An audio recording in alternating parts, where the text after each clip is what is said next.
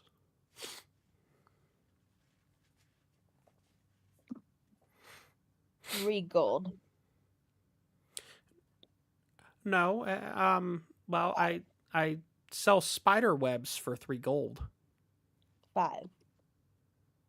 No, I'm sorry. I'll say this much. I'm not gonna be able to. I've never seen anything like this. The fact that I don't know what it is, I'm not gonna be able to go less than 35.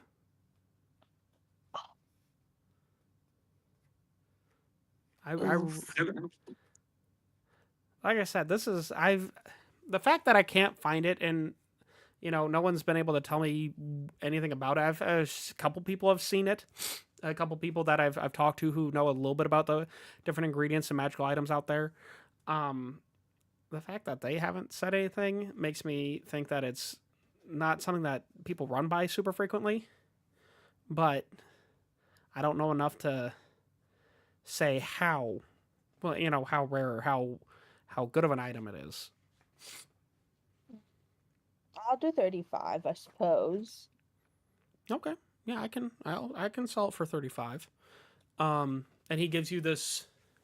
You give him the 35 gold, and he gives you this blue teardrop shaped stone.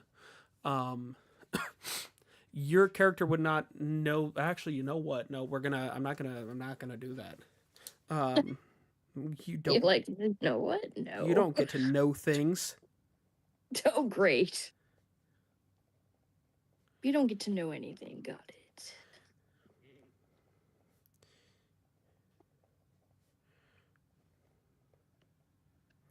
Let me get this written down.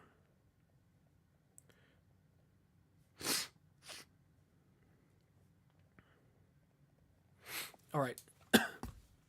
So you've got this rock. And he goes, is there anything else you ladies are interested in? Or your friend back there? He's kind of giving off very vacant looks, and I'd be lying if I said it wasn't concerning. He's kind of sick right now. He ate something he's not supposed to eat. Oh, Like he yes. always does. I have a great grand elf that does the same thing. It drives his parents crazy. I don't understand. It's young boys, young elf boys. They don't know any better. They don't know what it can do to them. They just think, oh, this is good to eat, so I'm gonna eat it. Yep, that's him. It's All the time. I have a neighbor who knows a lady, who knows another lady, who knows a third lady, whose grandson has a classmate that their dad became a belly brewer barbarian by eating a lot of random stuff. Now that's just the tale I've heard. I can't confirm that, but that's what I've heard is that he became a belly brewer barbarian by eating random stuff. And he's got all sorts of weird stuff he can do apparently, but I don't know. I've never met the guy. That's very intriguing. So I guess there can be some good of it, but I'm not going to encourage the young man to do that because he's been silly. Given the look of him, I'm not thinking. I don't know. He seems like a scrappy young lad, but I don't know. He's definitely scrappy. He seems I don't know. But he goes, I hope you both have a lovely day. If you need any ingredients at any point, feel free to come on back and I will help you out. And if you ever are looking for one and I don't have it, I can see about ordering it as well. But I just need to know what I'm looking for. Well, while I have you here really quick, Ermi, do you have any I've been asking a lot of people, but it's always a good question to try to ask, but do you have any information at all about sorry the ingredients of like the Guardian Physic whatsoever? I'm gonna be honest, I have never heard that name in my life. I'm not a Ah, potion brewer. All I do, I like collecting things. I'm gonna be honest, and it just so happens that huh? We should ask Bobo about it. Oh my Bobo. goodness, there's like 5 ladybugs on my backdrop. Oh no. Stupid ladybugs. But no, he goes, I just like collecting things, and it just so happens a lot of things that I collect are ingredients. So I thought, why not sell them? Really, a lot of Right? things can be used as ingredients. You never know. Things have magical properties you never realize. I mean, yeah, to us, an apple's an apple. It's just a fruit. It grows on a tree, but you have to think it absorbs nutrients and it gives us nutrients. That's pretty magical.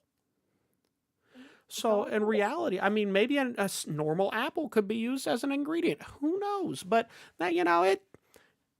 I'm just rambling now. I don't know anything about it. I don't make potions. Okay, well, thought I'd ask. So thank you so much, and Yeah. I'm glad you make a good living off of selling ingredients. I do well. My wife and I live, comfortably. We retired. Well, not really retired. We retired from our big jobs. This is just a hobby of mine. But we retired. We have fun with our grandkids and great grandkids, and they're, down the line, and they visit every now and then. And you know, I'm Irma, my wife. Irma. She crochets little fellas for the neighborhood children, and we do what we got to do. Well, I'm so glad that you have a lovely life and Would that you you're like a happy. crocheted That's all that fella? matters. Yes, I would. And he reaches into his pocket, and there he pulls out two little crocheted figures, and he hands each of you one of them. Um, um, they're not really any specific shape. She tries to make them too small, and they kind of just turn amorphous.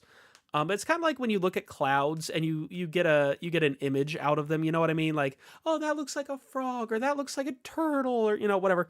That's kind of the image you get. It's kind of like an ink blot test. So, what do your Ink blot guys' test. little crocheted fellas look like? Hmm. I will say, Gigi is also handed one, and his is just a small blue ball with a little bit of fray on the top.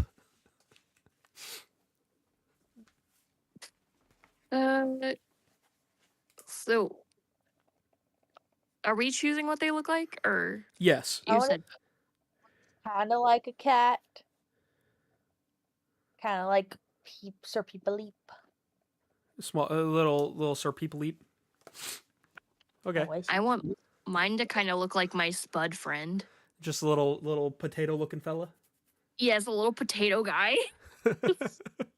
All right, Name him because my spud friend is Spud Boy. That's Spud his name. Boy. I didn't. Spud Boy. Yes. Okay. So you guys, he gives you these little crocheted fellas, and he goes, "Those my wife worked on for ages. She's really good, isn't she? I mean, She's great. you can tell what those are, can't you?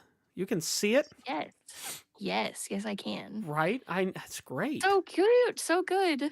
And he goes, "Well, come again if you need to. I'll be here until I'm not. Ominous. So have a good day." You too, Hermie. Bye. And as you both begin to walk away, you see, excuse me, sorry, a a small Nakudama child run up to you with a letter in hand and let's see. Okay, one a Nakudama girl, an elf girl, an elf boy. Okay, there's black hair. There's that. Okay. Oh wait, no, she was supposed to have white hair. Looks down at the Maybe it was at the different. Maybe it was Nakama different. girl. I had white hair recently. It changed back. Can we help you? I have a letter for a group from the council. Is that? Did you guys? I think that's you. You guys look like who they told me. Anyways, here you go. And she hands you Oh. the letter and runs off. Oh, thank you. And you look in the letter, and as you open it, it's a small version of Helper from inside the council building. And she goes, sorry, hold on. We are pleased to inform you that your application has been approved and accepted by the Council of 3 and 30. Please hold on to this letter and wait for the notification for the day and time you are to arrive for your meeting. Oh, yay. And it kind of retracts back in. When you do receive the notification, you'll receive a message from Helper from the letter. Think of it kind of like the vibrator things you get at like Panera and stuff I think so. that tell you when your table's Oh, or your yes, food's yes, ready. yes. Yeah, I had those. I had that yesterday. When I Same went kind out of to eat. thing. Same kind of thing. Okay. Just kind of the letter will notify us Yeah. later Yeah. for the date and time. Okay, got it. Um, I'll just put this letter in Satch for now then. Okay. So, you guys, you've gotten your ingredients, you've gotten your different stuff. Proceed. Let's see. I think I really want to go look at like more jobs and just kind of see what there is out there on the board. So I just start kind of skipping to the job board Okay, so to wait. go see what kind of jobs. Oh, are they you have. going back to but the I'm just Fort Harglow or did I say? Oh no, I Yeah. did say there was a job board in Fishhead, didn't I? no. Did I? Yes, there was Okay. one in there. That's Okay. where we saw. That's yeah. So I will say each village's job board will be specific to the village.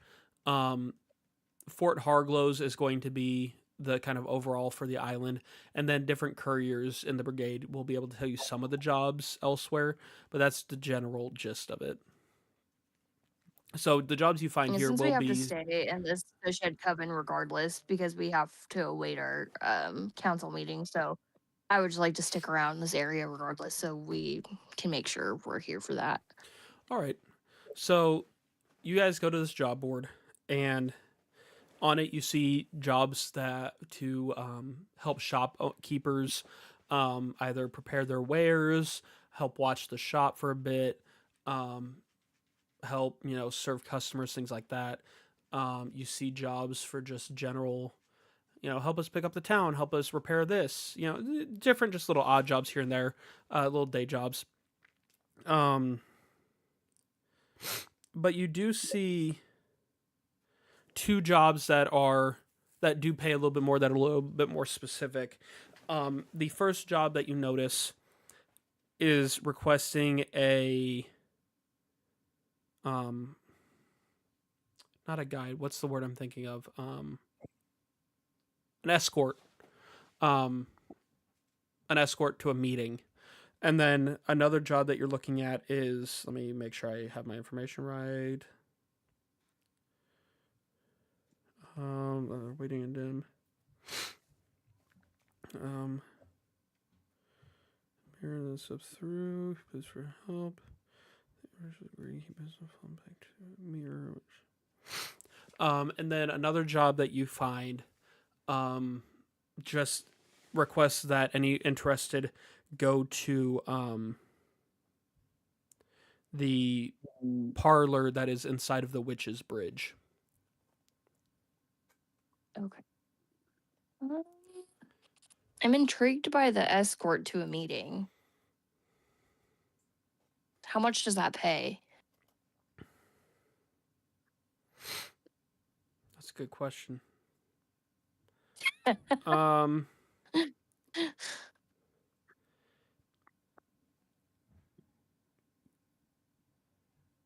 no less than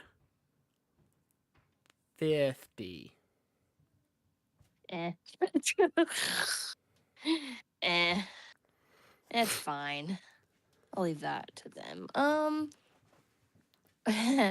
Would it be cheating if I used some of my witchy tricks to help clean the area and get money for that? No. Okay. You can so- also, discuss with Dahlia there, who's fighting with her dog. Is there any Sorry, jobs not that her you've dog. Her frog companion. Her river spirit. Dolly, is there any odd jobs that you would like to do? Or Majestic. because I thought about just doing some cleaning because I could just clean with my magic and it'd be fun and easy for me. Sounds good to me. Okay, I can do that. What about you, dog? Oh, yeah, puppy. Oh? Oh, Roll a dex check for that. oh my god. Oh gosh. There's not a lot of thoughts behind those eyes. Thanks. What is? I don't know what her dex stat is, but I'm rolling a d20 for her, and she got a 10. That's aight. It's fine, I guess. If she sticks to landing, I don't know. But anyways, so you guys want to do odd jobs, just like little odd jobs around the area? Yeah, Yeah. I especially want to do some just little tiny jobs, like nothing crazy, just to kind of keep busy before we have to do the council meeting because we still don't know when that is. All right, so I'm going to say currently you are looking at it's probably about noon by this time. Okay. And during this day, you spend the rest of the day doing odd jobs around the town, repairing, cleaning, different things like that. Just little small jobs. So both of you describe kind of some of the jobs that you do throughout the day up until evening.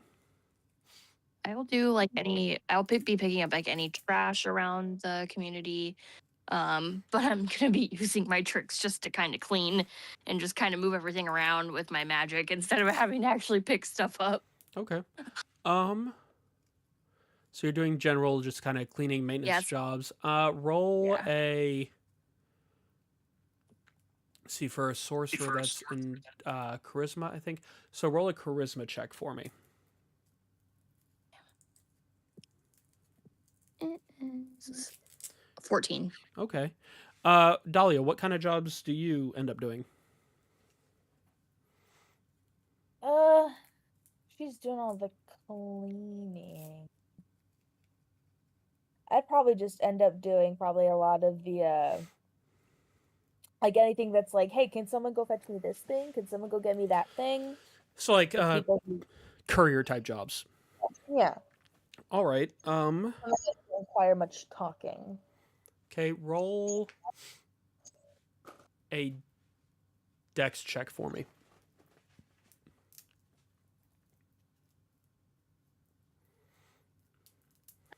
Yeah, still fall off. That's gonna be a 17. Oh, okay.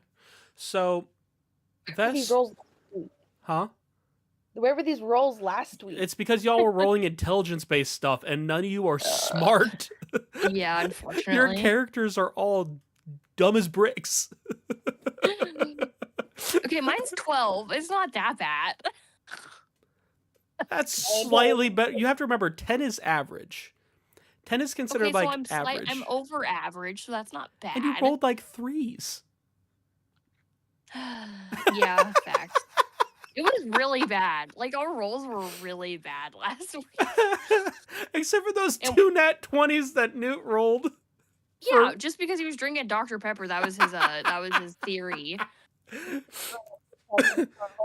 He kind of proved it right, though. That magical Dr. Pepper. I mean, honestly, it is magical. I understand. It's a great drink. So No, that's funny. So, Vess, you spend the day using your magic to help clean up and help fix up the area. You're very obviously dependent on magic, and there are some jobs that require physicality, and those ones you kind of get set back a little bit on. But overall, you do a decent job. You're helpful to the area. They're thankful for you. Um, they'll remember the stranger that helped out. Not that they, it's like, oh, you built a whole new thing or whatever, but they remember, oh, there was a nice girl there who helped. Throughout the course of the day, you complete 4 jobs on the board, and I'd say that you easily, let's see, you make a good 30 gold. Now, Dahlia, you, without interacting with people, without you come in and you say what you need to say. You're not rude, but you get the jobs and you get them done, and you are quick. Your little frog legs are going. You're jumping. You are making your way back and forth, taking on these jobs. And everyone, I mean, they remember you. They're pleased with the work you do, how quickly it was completed. You said you rolled 17, right, total? Okay. So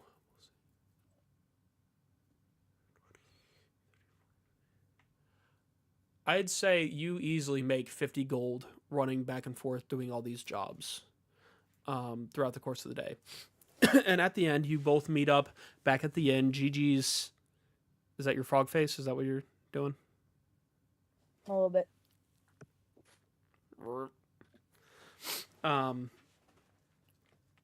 You guys meet back up at the inn. You both have done a job for the inn, so they're allowing you guys free lodging for the evening. Gigi he's just been staring at a wall pretty much all day. You can't tell what he's thinking, what he's doing. He could be hallucinating, you don't know. But you get him set in bed, and you guys sit around in the main sitting area of the inn to kind of discuss the next day. And out of nowhere, your Satch, you hear zzz, zzz, zzz, Oh, zzz. oh, maybe that's our letter. I take the letter out of Satch and I'm like, oh, it's vibrating. As you pull out the letter, it magically opens up and helper pops back out. Hello, I am pleased to inform you that your meeting with the Council of 3 and 30 will be tomorrow morning.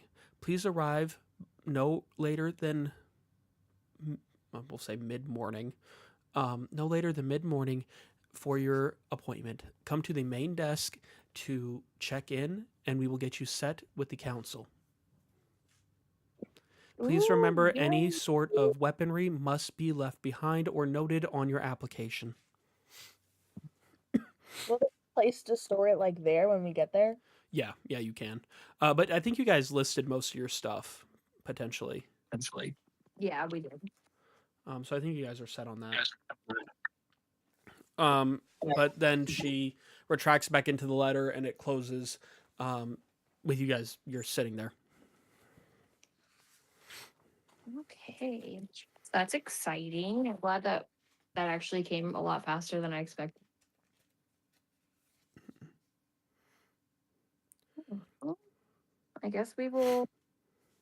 I think. Do you guys want to stay in an inn tonight instead, since we have a little bit more money, or do you just want to just camp out? You guys are free staying in an inn. Are we in staying in an inn? Okay, I wasn't Yeah. sure. We get free lodging. I wasn't sure. How much are we spending here? You're not.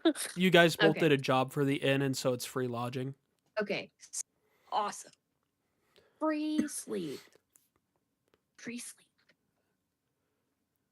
Free Okay. Shavakadu. Free shiv. Free Shavakadu. Free Shavakadu. I'm gonna take my soothe. Fun fact. There you go. You need to look Take your my soothe. you need to look your most put together for the council. They don't need you. Uh, They already saw, They're like, you what know. the heck? Okay, so now I only have one soothe left. Crap, I need to go get some ingredients.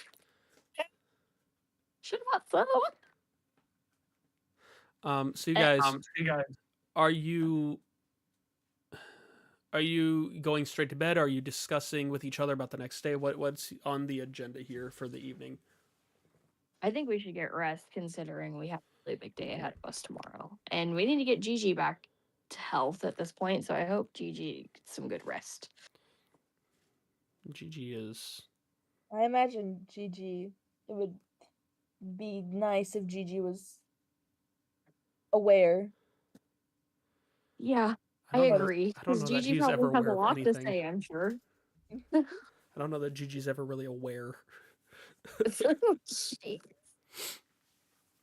Okay, so you guys go to bed and you get your rest. You get your full 8 hours, and you wake up and you come back down into the main area. You've got about, I'd say, hour, 2 hours, somewhere in that range, before you're meeting with the council. You guys come downstairs, and Gigi's already down there. You can kind of see he's a little bit more with it, but he's still just kind of.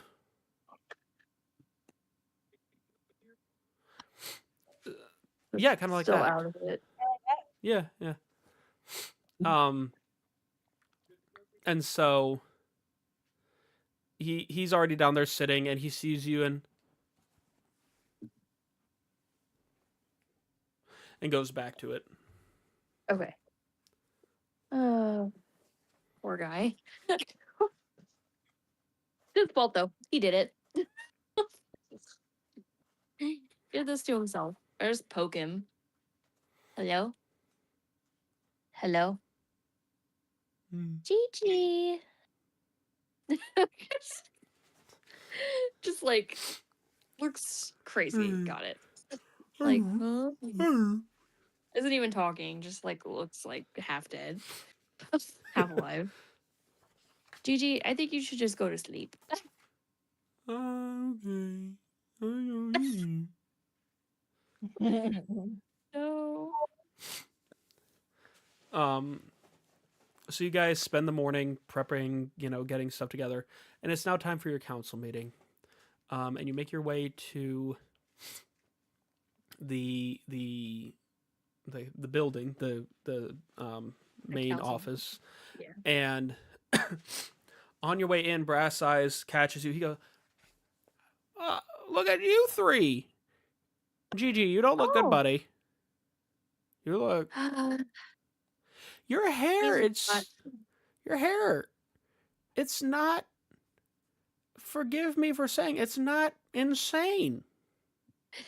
Yeah. This is what it normally looks like. Sorry that you had to see me out of what it normally looks like. Young Frog, you're the only one who looks the same right now. I like the consistency. Gigi's a little messed up from eating something he shouldn't have. What'd you say, Moon? I said I do pride myself on routine. So, what were you guys up to today? Council meeting. We got in. Oh, good. I heard that you helped out with old Sorolu out there. You were helping up around the town. Yes. I heard a lot of good things from people. Oh, that's so great. I didn't know we were the talk of the town, honestly. Well, I mean, you two had a little bit more going on than him. I heard he is some not people very talking present about. today. I heard some children were kind of scared of a. They said there was a zombie going around town, and they were kind of scared of him a little bit. But I assumed it was He's probably harmless. fine. But so you guys are meeting with the council. Yes. Well, I'll let you know. The council is called 3 and 30 for a reason. You'll be meeting with the 3 witches of the council. These are the 3 witches that preside over the Fishhead Coven. They also are very influential in the happenings of the other covens in the area, on the island. And you'll be meeting with the 30, Stop which taking in your is how do I describe it? It's a spirit of spirits. Okay. So you're technically meeting with 4 and 33 at the same time. You'll see what I mean when you get in there. Just be honest.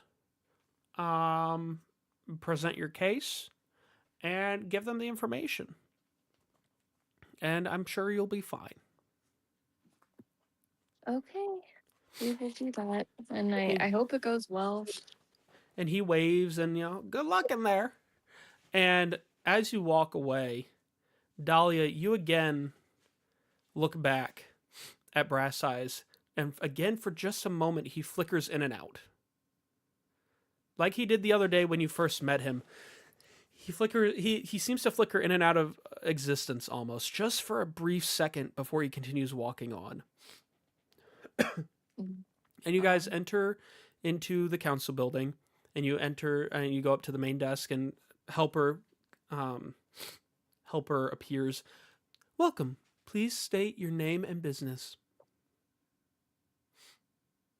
Vest and Dahlia here for our council meeting. And Gigi as well. Yes, I have you scheduled in.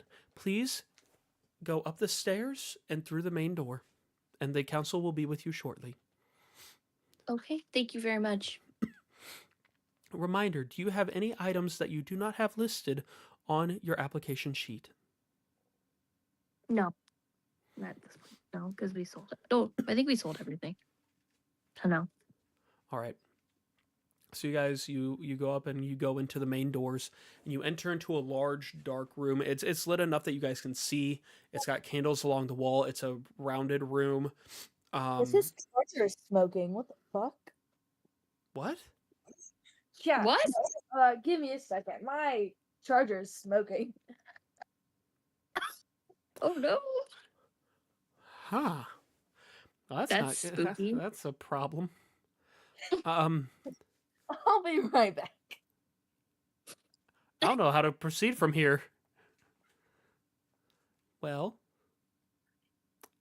how's your day been? Little break. If you need How's to go, my day been? yeah, if you need to go potty, you can. My day was good. Good. I got poked in the face today with a needle, so it sounds scary, but it wasn't that bad. I don't mind needles. Kanati hates them. Kanati hates needles giving blood, all of it. I don't care either way. So, my job's a medical spa. I know. And if people are watching and don't know that, I know. but they I know. do injectables and Right. and like Botox and stuff. Yeah. And my the two nurses I had were training, and they already knew how to do it, but it was like the trainer was there, and they just wanted to see. She just wanted to see that they basically knew what they were doing. confirming. Yeah.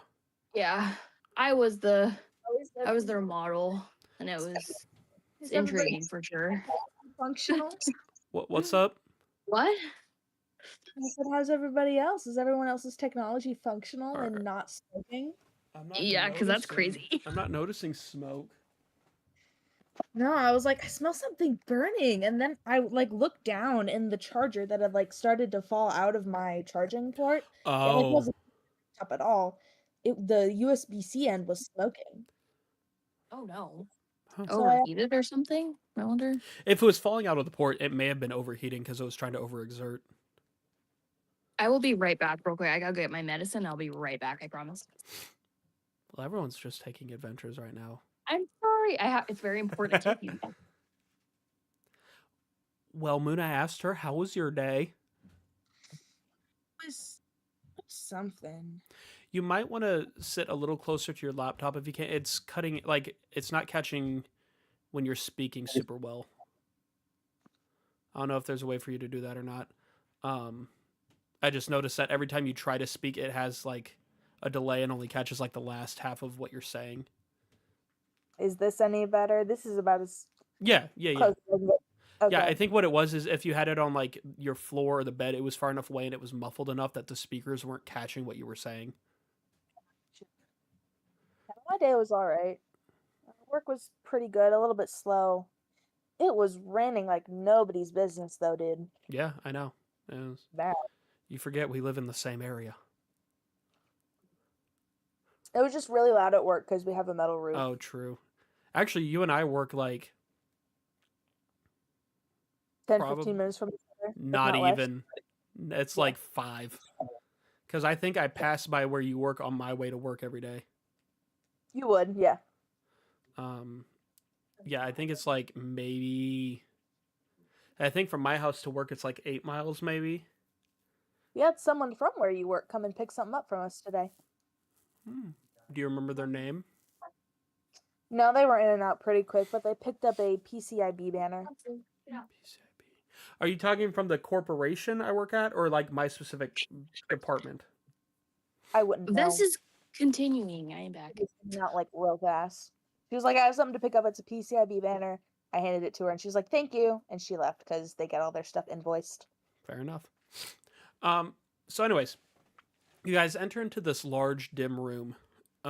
It's got a raised portion, and like I said, it's rounded. The door's closed behind you.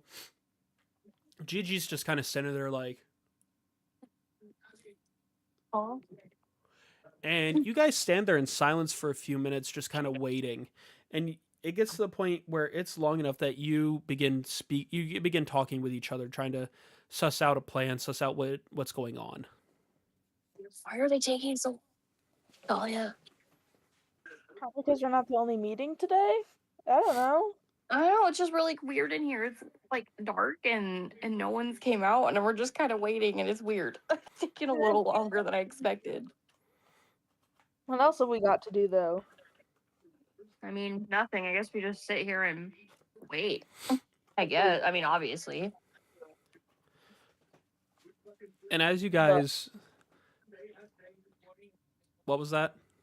I said, but let's be honest, Gigi's not going to snap back into it. True. Nope. I think it. I don't know. It might be your connection, Moon. I may have been wrong. I don't know. I can take my laptop case off and see if that's. I don't know. Like I just wanted to make sure you knew what was going on, so that like if we constantly have to be like, hey, what did you say? You know. But anyways, as you guys are kind of whispering amongst yourself, like, hey, you know what's up? From the center of the floor of this round room, you see spirits begin to appear. They appear to be flying through the floor and up and collecting into this amorphous connection kind of thing. They're all flying through the floor. They're not really in the shape of any living creature. They're just kind of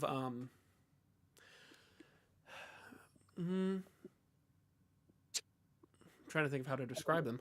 Kind of just like streamlined, rounded at the end. They're all kind of floating around each other and almost like they're swimming and going past each other and through each other.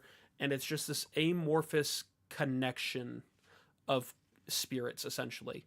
And as they appear, they greet you in unison.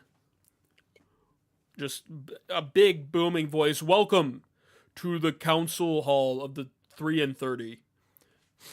Please state your names and your appointment, your application number, which you guys would have the application on hand, or a copy of the application. So, I am Vespera, and I'll have them introduce themselves. Well, actually, that's Gigi. Gigi's kind of incoherent right now, but that's Gigi.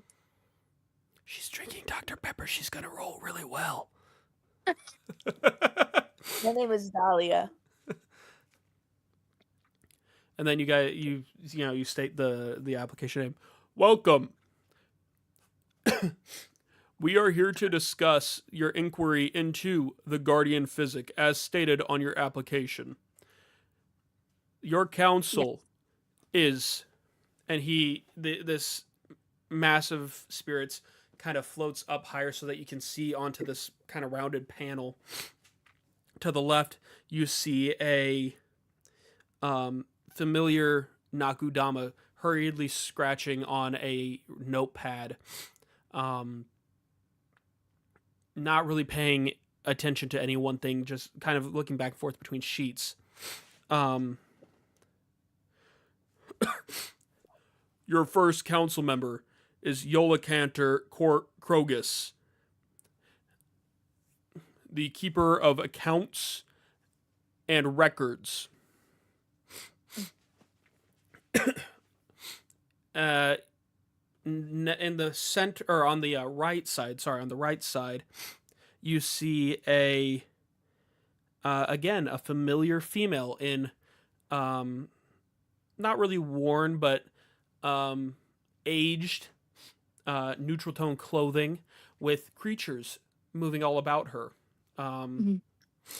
Birds and bugs and lizards and small rodents and all sorts of manner of creatures. Bim of the Beasts, researcher of all natural studies. And in the dead center, you see an elderly man with brass eyes. Oh, And brass eyes, the head coven master of the Fishhead oh, Coven and keeper of magical and arcane information. Arcane and magical are kind of the same thing, but still. oh! Was expecting that. I like Please, before we begin, state the nature of your inquiry and any information you would like to discuss. We are here because we've been sent by Sanja, and Who? Danja, Yeah. yeah, Danja was wanting us to help her find the ingredients of the Guardian Physic. Now, we do know the ingredients have been lost.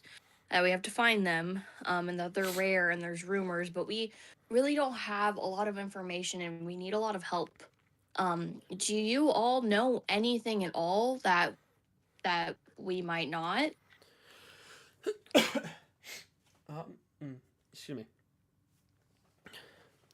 The Nakudama Yolacanter, she, again, without looking up from her notes, well, what research have you done? Where have you looked? How close are you? What have you found? We, Why, if you're here, you have to have made some progress, right? I mean, we've asked a lot of people some questions, but it seems that hardly anybody knows. That's the problem.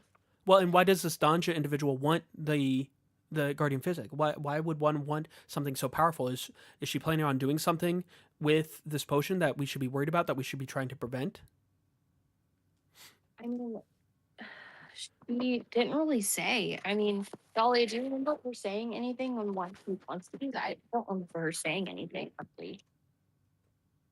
she did not say why, but we do know that the purpose of such a potion would be to purify, and that the only way to make it is to either make it with things that are hard to find or only no one has really found.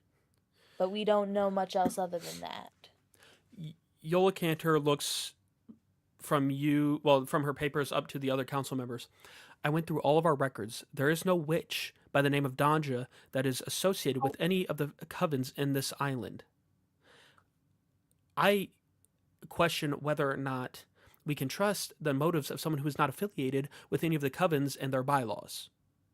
Oh no. Bim of the Beasts, as again unified in all her creatures, she has one crow. Just to make it easier, she has one crow that she chooses to speak for her. And do you have any idea of what the natural consequences of this potion might be? What effect it will have on the natural order of things? No, like I said, we don't really know very much. I mean, I have a mentor that I came from who her name is Mistress Alara, if you've ever heard of her, who knows who Danja is slightly, but we just got sent to Danja, and Danja placed us with this task. Had tasks for us previously. We finished those tasks just for ingredients and helping her. And then she placed us with this very difficult, heinous task that we just can't seem to get around. So it concerns me to know that you don't have her in your database. So that's different. Brass Eyes, have you ever heard of this Danja? And Brass Eyes pauses for a second. Yes, I've heard of Danja. She and I have met on several occasions. She's not anyone we have to worry about. several witches throughout the ages have chosen not to be a part of a coven. It's their prerogative. I've spoken with Danja. We've tried to recruit her before, as she is a phenomenal, very knowledgeable witch, but she chooses not to for her own reasons. But she is not to be feared in my experience. And Ben From looks. our experience, she's not mean or seems evil in any way. So, And Ben looks back with her crow. She looks over to Yolacanter. Yolacanter, do you have any record of any information being passed around between the covens regarding this guardian Physic? Yolacanter, no, I don't. Well, not about the guardian Physic, but I do have record of individuals who have stated that there are some items of potential value that have been found and listed. Let's see, and she rifles through her papers. Let's see, I hear rumor of the. Let's see. Okay, this is from the Couriers Guild or Courier Brigade. They've given some information here. Let's see. There's a witch in. Okay, what is the name of that town? Hold on, please.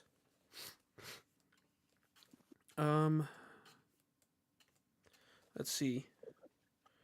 Okay, there's a witch in. Note that there's a witch in Okiri Village who was recently putting notifications out regarding a specific kind of rare beverage. That the request was recently repealed. That's been going on for a while. There is that was from the Courier Brigade overhearing different jobs that are frequenting the boards. There is word of the Courier Brigade also watching the coastline, the shallows outside of Skykite Valley, regarding increased numbers of fishmen. And they have word of something that may turn the tides so that their leader can, I don't know, maybe they're trying to overpower another small faction, who knows. But there's some word of fishmen growing in numbers out in the shallows outside of Skykite Valley. And the AHA have been recording information regarding migratory bugs that aren't common going to the wandering forest, going in there, but not necessarily migrating out. And they're researching into the possible causes of that. And Bim and Yolacanter both look towards Brass Eyes, and he looks to you. He goes, well, younglings, if Danja is researching this, as I've known Danja, she's not necessarily the most altruistic individual out there. So this may be just a vanity project for her, or some sort of financial gain, or maybe a way for her to stick it to the covens. Who knows? But I don't believe she is, in any way, shape, or form, nefarious in any way. As far as that the Guardian Physic is concerned, it's a matter of starting with what you can, the information you can, and researching from there. The Guardian Physic, I'm sure, from my study of magic and potions and arcana, these ingredients are going to be rare, or more so. So I would start with different rumors you hear around the area and go from there. But I don't know that it's going to be as simple. This whole matter, I don't think is going to be as simple as what anyone believes it will be. So just keep that in mind as you proceed forward. But keep your ear to the ground. Listen for rumors. Listen for people who have objects of potential importance, potential value. There's many magics on the island, and who knows. As far as specifics on the Guardian Physic, I'm sorry, but if Danja doesn't know, odds are I don't know. She and I have been around for a very long time. We've interacted on many occasions. If she doesn't know, odds are I don't, and vice versa. So that is the information we can give you. Do you have any other questions you'd like to bring to the council? Um, the amalgamation of 30 may be also able to help. I have something that's a little off topic, if I might ask, if that's okay. Go, please. Um, so me, I unfortunately have a condition that I have to take a spirit soothe for, and I did a lot of research recently, and I just want to know if you guys have ever really heard of this. Um, but I found out that I have Oni spirit in me. Um, and so when I don't take my spirit soothe, I end up having different features of myself being changed. Like my hair, as Brass Eyes looks at Brass Eyes and says, my hair, as you saw, was very white and crazy. And sometimes I have horns and red skin, and I just wish it would stop. And I don't understand how I became this way, really. I promise I'm no harm. I've seen that they're not always the most good people, but I've been taking the spirit soothe that my mentor has been giving me ever since I've been with her. And so do you guys have any information about that? Have you ever met anyone else like me before by chance? So as you say, Oni, all the creatures around Bim start to Oh. spaz out a little bit. There, you know, and Bim kind of is working to silence them. Yola Cantor doesn't really pay much attention. Yola Cantor couldn't be bothered really. And Brass Eyes, he looks at you and goes, "Please pay no mind to Bim's creatures. Oni are spirits that traditionally are not always the most trustworthy and not always the kindest to the natural order of things, but that doesn't mean all of them. You, young lady, Nakudama, Dahlia, was it? Mhm. Do you have any reason to be concerned with this young lady's transformations? She hasn't given me a reason to be. How far have you seen the transformations go? Or how far have you heard of them going? I've only seen them become physical, but no change in behavior whatsoever. I have heard of those with Oni bloodlines that they fight with the Oni spirit in them that wants to manifest. Um, it's not easy, but it can be managed. Even with medicinal help, magical help, every now and then the Oni overpowers and the physical traits appear. As you get stronger, you may find that these traits help you in some ways. There are a couple Onis that I know of. A couple Oni bloodline. They're not sorcerers. They're not magic users, as far as I'm aware. Um, Mhm. there are a couple though. A set of brothers that live on the island. For their own privacy, I will not state their names because, again, privacy's sake, they are individual. One of them has taken great care to hide their Oni heritage, and the other one shows it freely. And both have their pros and cons. You might find that some people are more inclined to help you or less inclined to help you as Oni traits appear. But that's the nature of anything. There are some people who are going to be more inclined or less inclined to allow an Akudama, such as your friend here, to, who knows, help with building something because Nakudama typically are not known for great strength. Not to say Nakudama can't have strength, not to say that Oni bloodline individuals can't take control of that. But different people have different opinions on things, and you have to just kind of work with it as you can. If you are secure in that you are a good person and your friends are secure in that you are a good person, it should not matter greatly.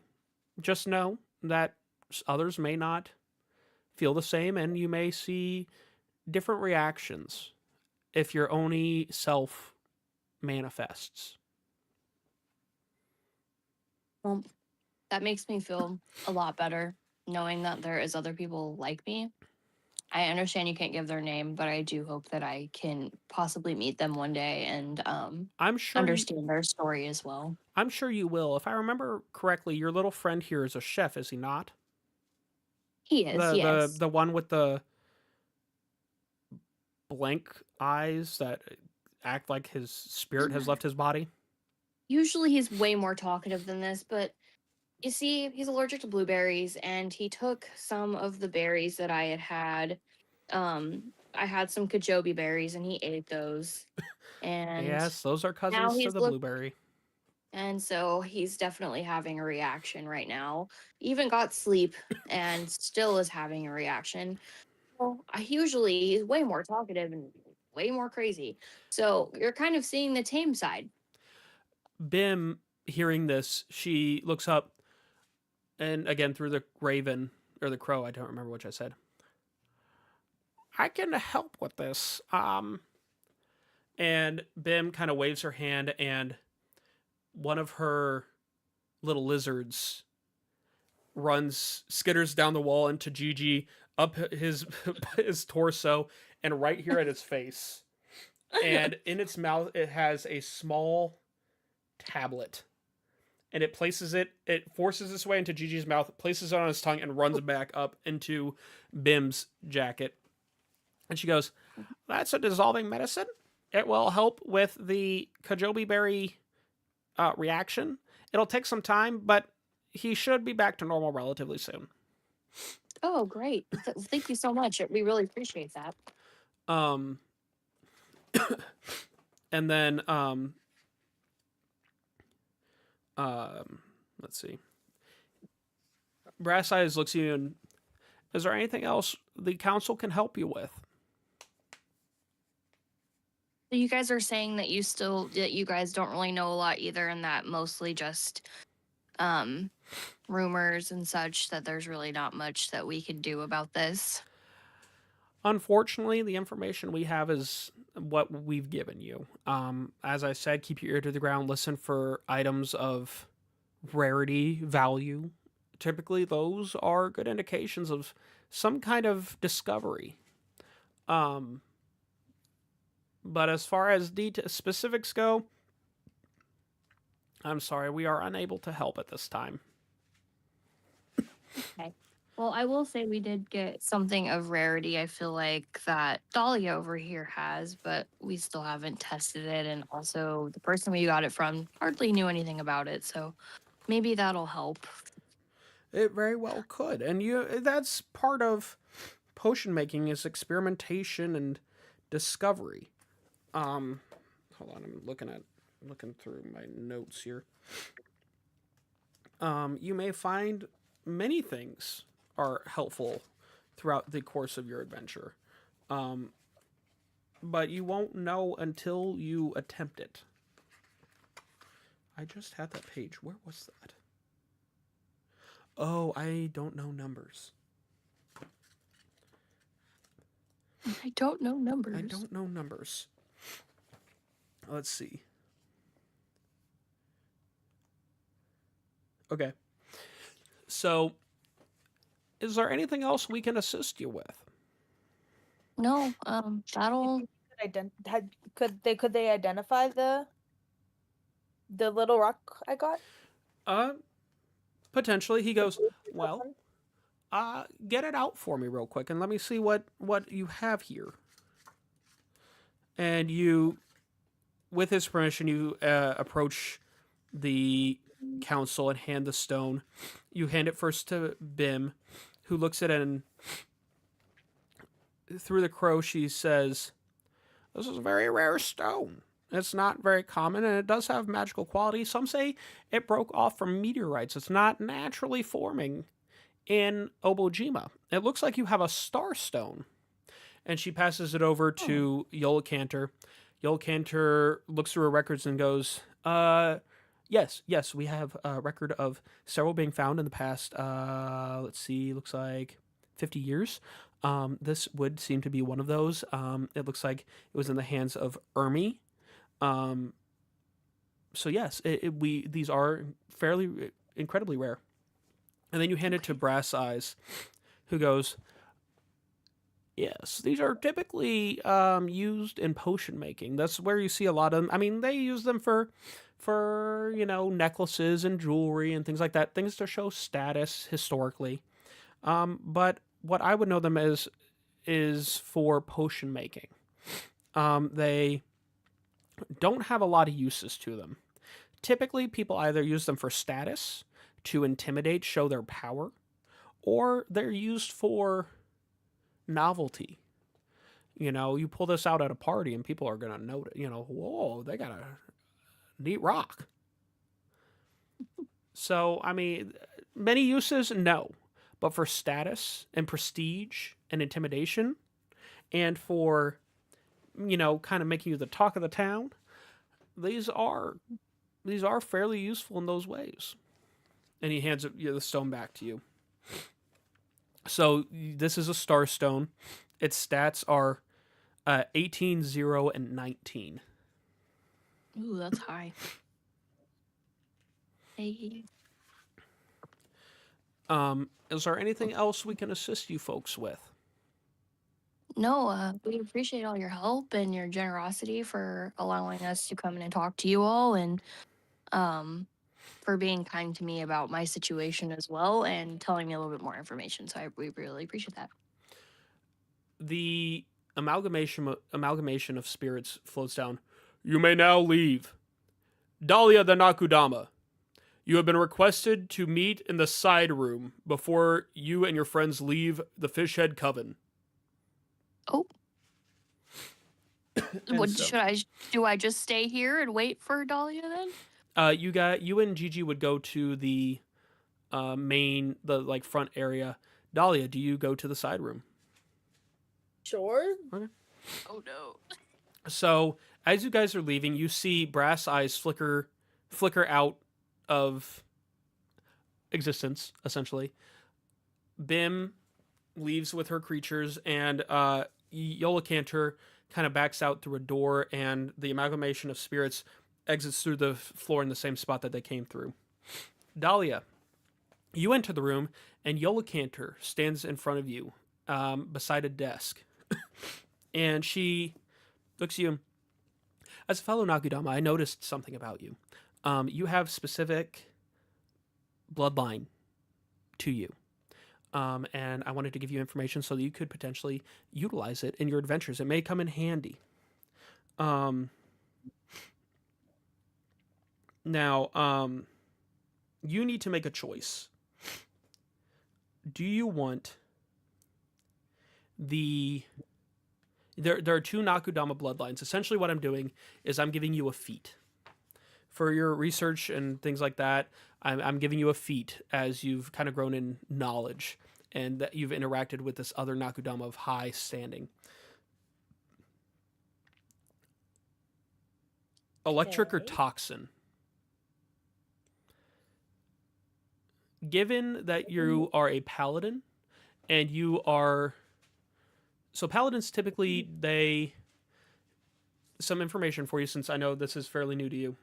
Paladins, their primary source of power, they use radiant damage. So in D&D you have pierce, bludgeon, and slashing damage. Those are your physical damages. And then you have kind of status damages. So you got radiant, force, acid, poison, fire, ice, thunder, lightning. I think thunder and lightning are two. I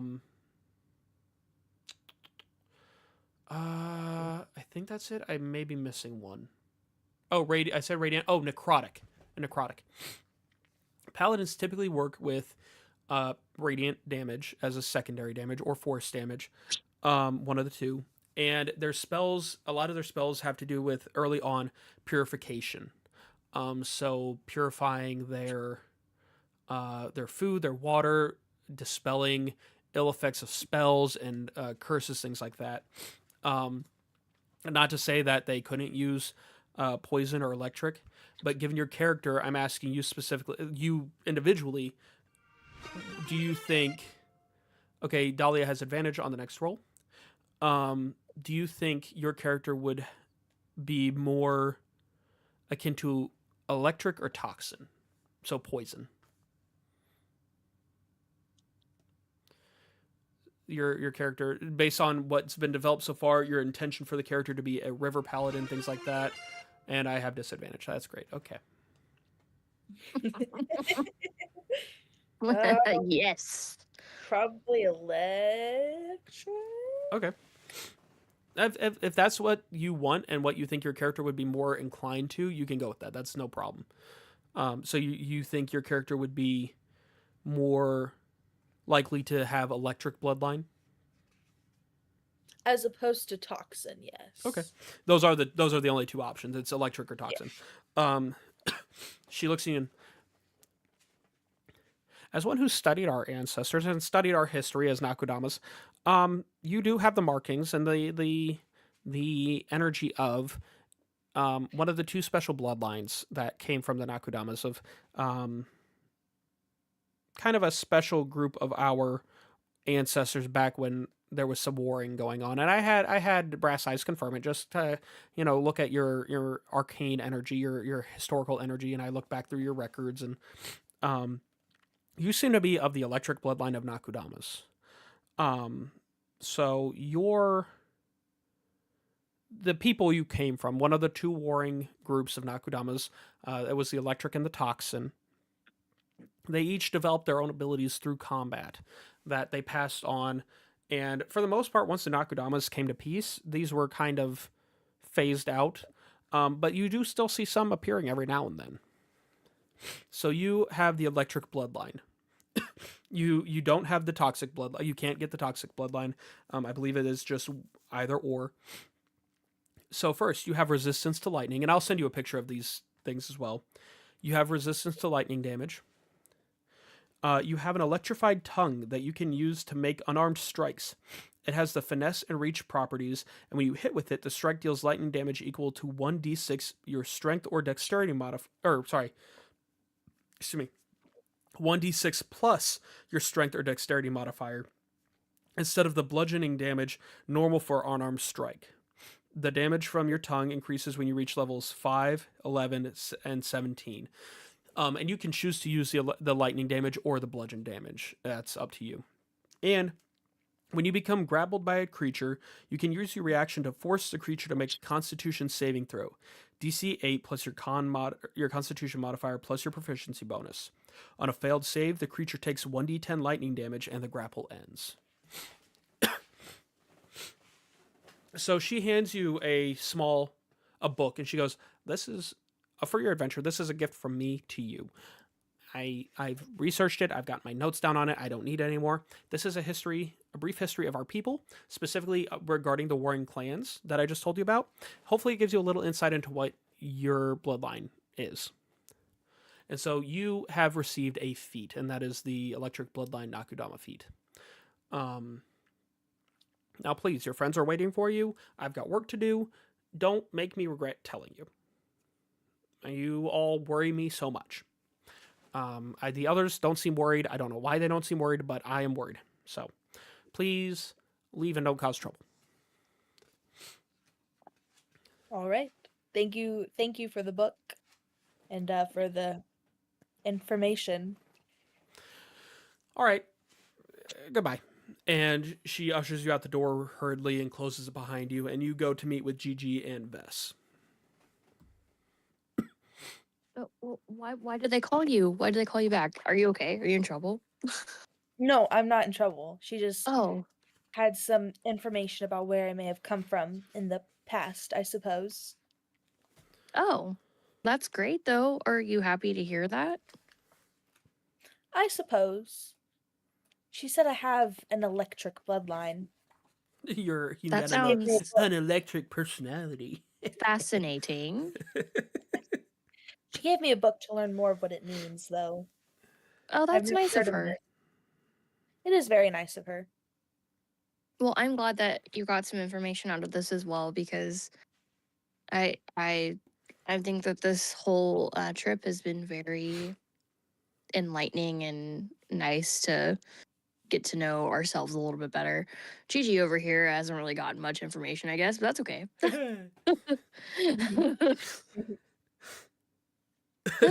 Kind of like he's kind of like you know how in My Hero Yeah. Academia, they become Minari when he Yes. uses too much electricity. Like, That's what I'm So- imagining right now. That's pretty much what I'm thinking too. Maybe less happy and more just kind of like just like big goofy. he's and gone. There's with the no wind. light behind those eyes for No, sure. no, not at all. Where is that? I know that's somewhere in this book. So you guys have gotten your information, and I mean it's still fairly early in the day. That meeting only probably took, I'd say, 30 minutes to an hour. So you guys are left with this information, and it's your decision what you do with it and where you progress from here. I look at Dahlia and I'm like, at this point, with how much people do not know about this potion or very many things about it, and how many things like we have to find are so rare, and we don't even know what to find exactly, and no one really does, and we have to listen for all these rumors. I just feel like it's really going to take up a lot of our time. I feel like we need to go back to Danja and just let Danja know, like, hey, I think that you've given us a pretty impossible task. Is there anything else that we can do? Like, because we've tried everything. I feel like we've tried everything at this point. What do you think we should do, Dahlia? I'm at a loss. It may not be a bad idea to let Danja know what we have discovered so far. And then maybe at the same time we could, because we need things that are rare or things that are like highly coveted or may not have even been obtained yet. We could bring her whatever rumors we find along the way back and have her choose which ones she thinks is the best lead and go there. That's very smart. That's insightful. I think that would be great. I think that we should just, since it's still early in the day, head back to her and let her know what we found so far. I think that would be the best idea, the best choice right now. So we start heading to Donja's. Okay. Back to Donja's. So let me pull up the map here to show you guys. They're probably like a couple days away, I'm sure. So you guys are currently down here. You are looking to get up here. So I believe I said it was about a 3-day trip Yeah. initially. So you guys will have time to We could like stop at the Couriers Guild and stop at some other locations to like find any rumors about things that are highly coveted and things that are being protected and stuff like that. Yeah, on the way. Is the Couriers like Guild, is that on the way back to Donja's, or no? Is it a little out It's- of the way? it's not really out of the way. It's nearby. I think I said initially it's like a quarter of a day away, half a day. It's like a small detour. You could go to the Couriers Guild and it wouldn't really add any time to your trip. Okay. It wouldn't we add should- anything like that. Okay, we should head there first and see what we can find at this point. Take a look at their board real quick before we keep heading on. All right, so you guys head out of the Fishhead Coven with Gigi trailing close-ish behind. You make your way to the Couriers Guild or the Courier Brigade's Fort Harglow, and you see Escalante standing, pacing, going back and forth between his groups. And he sees you, and he, welcome back, young adventurers. What can I help you with today? Oh, I can't talk now because it's always so funny. Good to see you again, friend. We are here just to talk to more people and figure out more things about the Guardian Physic. I know you guys didn't have a lot of information, but you did say that there might be some people who do. Yes, of course. help yourselves to any of the resources we have here. The board, you've seen where the board is. You may speak with any of the courier brigade, and they will help you readily. Feel free to ask around and do what you need to do. Just don't cause any trouble. You got it, sir. And does a And little aye. he kind of high steps away to, continue his tasks. Aye, Oops, aye. I didn't You mean just to fell asleep and do that. aye, Huh? Aye. Aye, sir. So you guys pretty much have not necessarily free range of the fort, but you guys can use the resources readily available. There's some information about different various topics here and there. It's not the courier brigade is going to be not something that uses specific information. They have a wide range of very kind of common information, kind of like a jack of all trades kind of thing. So I want to know where these nosy couriers are, the twin elves. The ones that just got into the brigade, the Benny and Patty. He mentioned them like a few sessions ago about Yeah. them. Excuse me, sorry. Let me find if I can find that page here. Oh, where was it? Was it Faction 17, maybe? Have Were you they guys ever character- wondered what rolling 150 d20s would look like? Probably looks crazy. Oh my gosh. Oh. Whoa. Oh. Okay, so those must have been characters I made. So, you said you go to the twins, correct? Yes, that's who I want to talk to because considering they are the nosiest, they might know a lot. So you go up to these. You ask around, and you eventually find these twins whose names were Benny and. What was it, Benny and Hold Patty. on, I have it written down. Benny and Patty? Was it Yes. And you Yes. eventually find some younger humans that you can very clearly tell they're siblings, and they're kind of chatting with each other about their jobs, what they've been up to. I walk up to them and I'm like, "Hello. How are you?" They kind of look. Oh, hello. What can we help you with? I'm Benny. This is Patty. We're relatively new to the courier brigade, but what can we help you with? And Patty kind We of heard looks at that, both of you like, we heard that both of you were very good at listening, essentially, around here. that's what Patty goes, that's what we would say, but some people say we're nosy.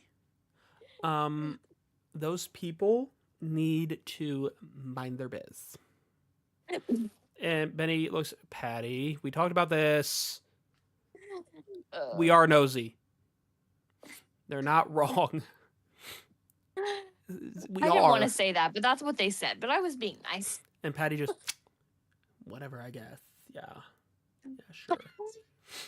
He goes, and Benny goes, look, despite what they may say, we do take our jobs very seriously. We ask a lot of questions. We listen in, we eavesdrop. It's what it is. But what are you trying to figure out? Well, we went to the council and to ask about the specific thing what we're going to ask you, and they didn't even really hardly know anything. But we were wondering if you've heard about the Guardian Physic before. I don't know. Patty, have you heard? Searching. No, I haven't. It sounds like it's a potion. I don't do nerd. Yeah. I don't really do a lot of nerd stuff. So. I And can't handle it. Benny's like, Patty, be nice, dude. We're couriers. Like, let's try to be professional here. Fine, sorry, not. I don't listen. I don't pay a lot of attention to things about magic and stuff because I just don't. I'm not as interested in it. Better. Thank you, Patty. He goes, sorry, no, I haven't heard about anything like that. The big talk of the town is that there's a witch in. When I say the talk of the town, I mean, in our jurisdiction where we tend to be stationed, there's a witch that's come into some pretty pricey beverage out in Okiri Village. Something that, I mean, I've not heard of it.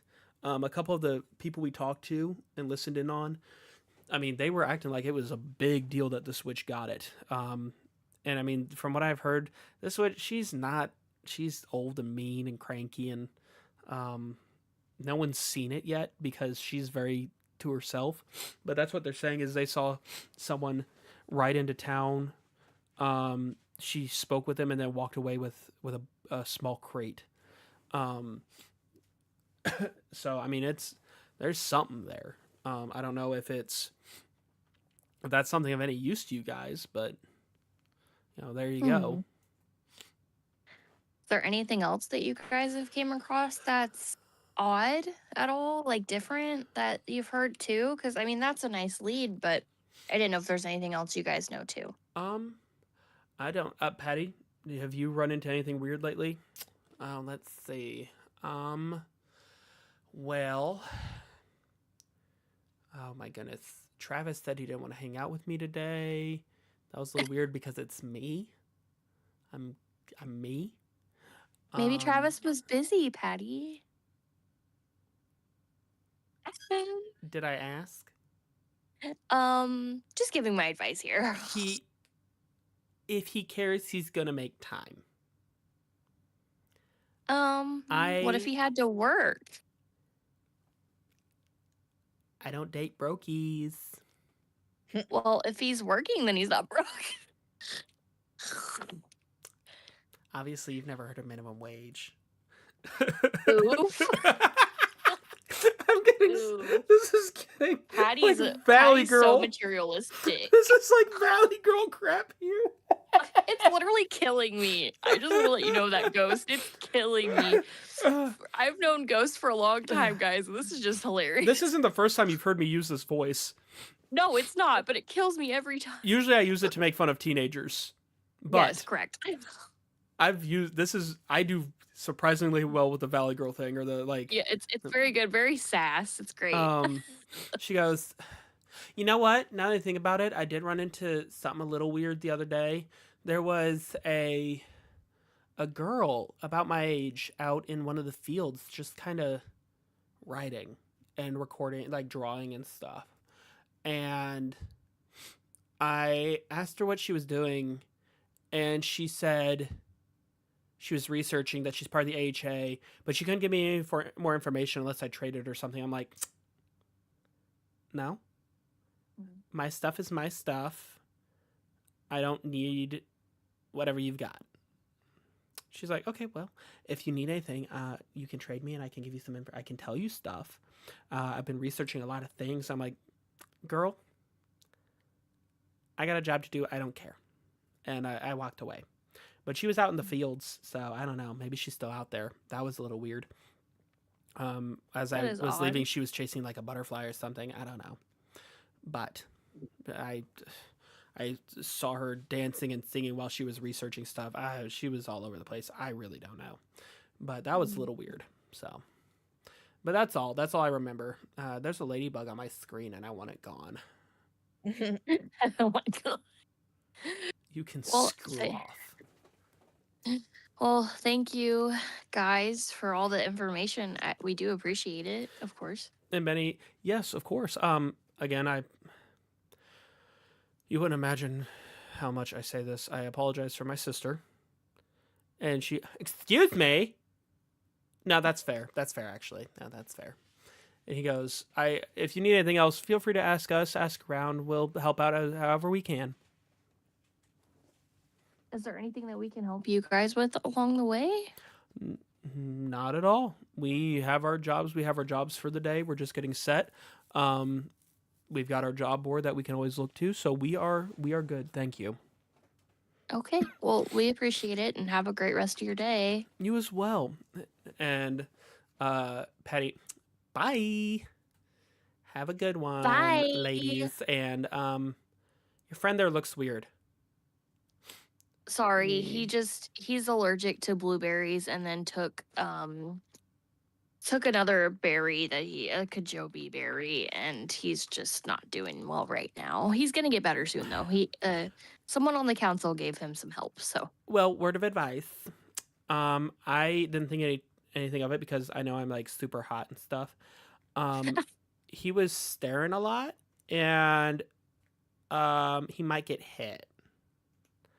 So you might want to make sure that he's not like, because he might get hit. help that Like I right said, I was fine now. because I know it's hard for people not to stare, but he's gonna get hit, and then he might have more issues other than the blueberries. Oh, okay. Well, we will. Hopefully, he'll be better soon. He'll stop. Maybe like put something over his face when you're around people. Okay.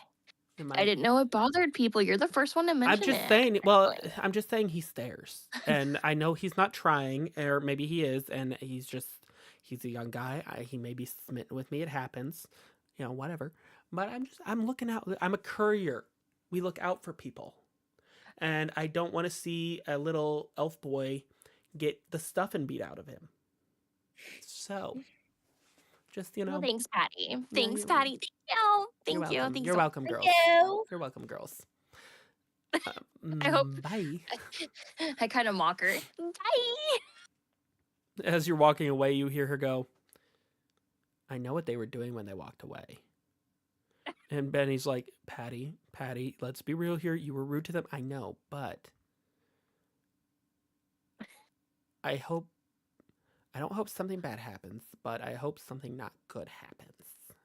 Because they were mocking me. And no one mocks Patty Van Hoosenhauer. And Benny goes, you don't have to say your full name in third person. And you guys, at that point, you walk away far enough that you're out of range and they're still talking back and forth. Jeez. So Beautiful. Beautiful acting. Bow down. it is odd doing like a 2 or more sided conversation as one person. That's so that's you guys now have that, or is there anyone else you're wanting to question or look around at the courier brigade? Did you have any ideas, Dahlia, or were you guys wanting to kind of proceed from here?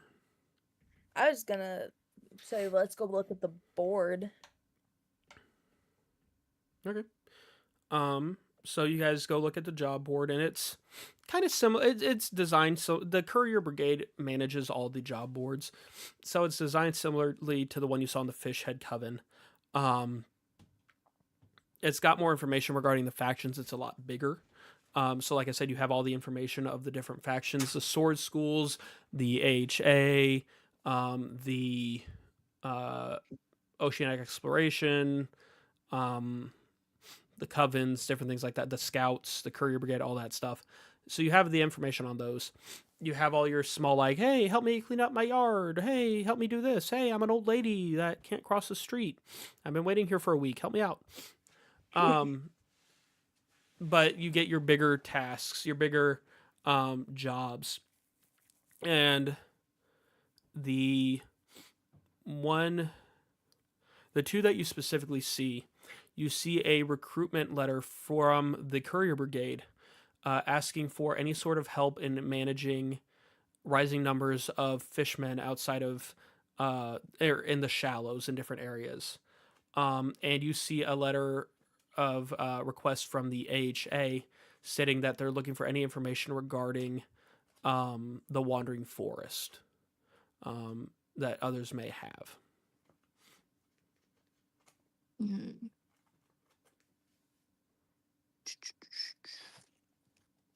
Trying to think. Is there anything you would like to do on here, Dahlia, or anything you'd like to see or someone you'd like to talk to or anything? I can't really think of anything. We didn't spend much time here. Okay, well, how about we just continue on to see Danja? I feel like we got an okay amount of information. Maybe Yeah, um yeah, I'm down for that. Sounds good to me. okay. So we just start heading our original route to go see back to Doncha's at this point. Okay. So you guys begin making your way up, and like I said, it's about a 3-day trip. So you guys travel for the first day, and it's largely uneventful. Um, you rest for the evening, and I would Take assume my you last- you take your spirit soothe. That's my last one. So you We're gonna take have a great time soon. you take your spirit soothe, and um, as you lay down for the night, you begin to reflect on what Brass Eye told you about the Oni bloodline. And Mhm. something it's not that you're unsettled, but there's a lot there, and it sits with you.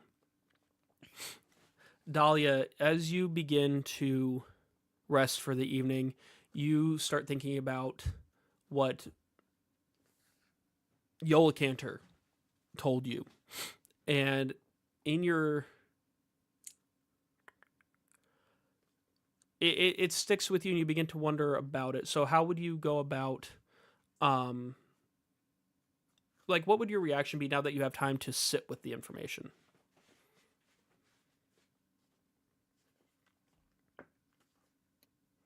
Um,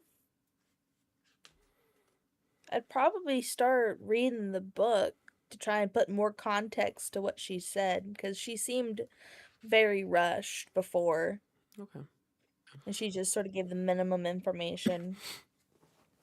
So as you read this book, you read it is specifically about the history of the two warring factions, the Toxin and the Electric, and you begin reading specifically about the Electric bloodline and how they kind of spurred on this change in their abilities.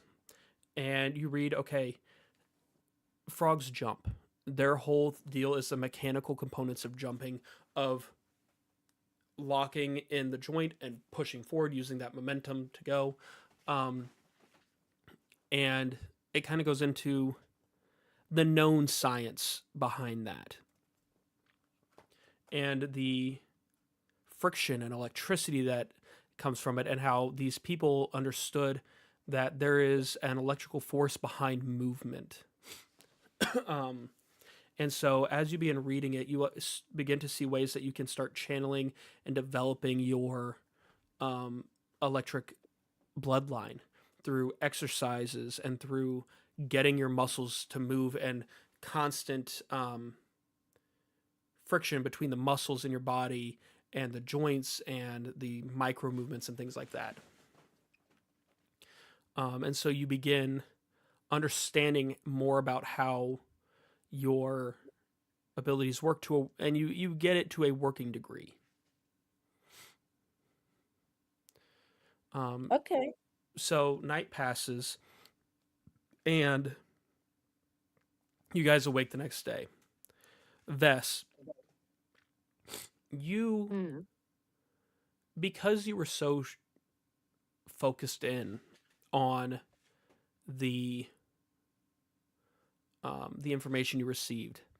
How many different physical changes are there that you can? Is it 5 or 6?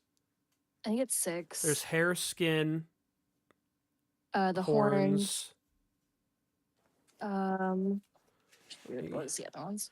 Hair, skin, horns. Let me look. Um, hair, skin. Okay, eyes, horns, skin, tongue, hair. Tongue, yes. So 5. So Yeah. roll a d6 for me. Roll a d6. Okay. Yes. Mm.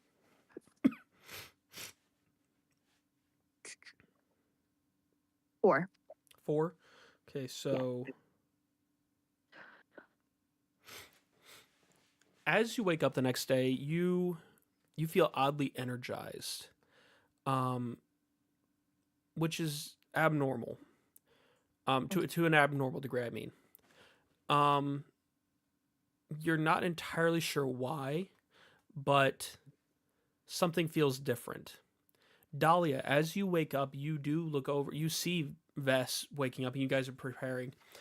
You would immediately see that her hair has frizzled out to white.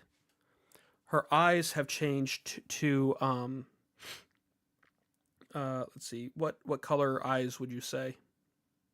Like golden. Really bright yellow. Yeah. Her- Yeah. And what color are they normally? Like brown, They're normally green. green. Her eyes Yeah. have taken on a very bright yellow, almost with a light quality color, and she has sprouted a set of horns. The spirit soothe did not take as much effect as it prevented one change, but because of she was so focused on this information, she did take on physical traits. And so her hair has changed, her eyes have changed, and she sprouted horns. And you would notice this immediately. Vess, are you feeling okay? Yeah. I actually feel very like peppy this morning.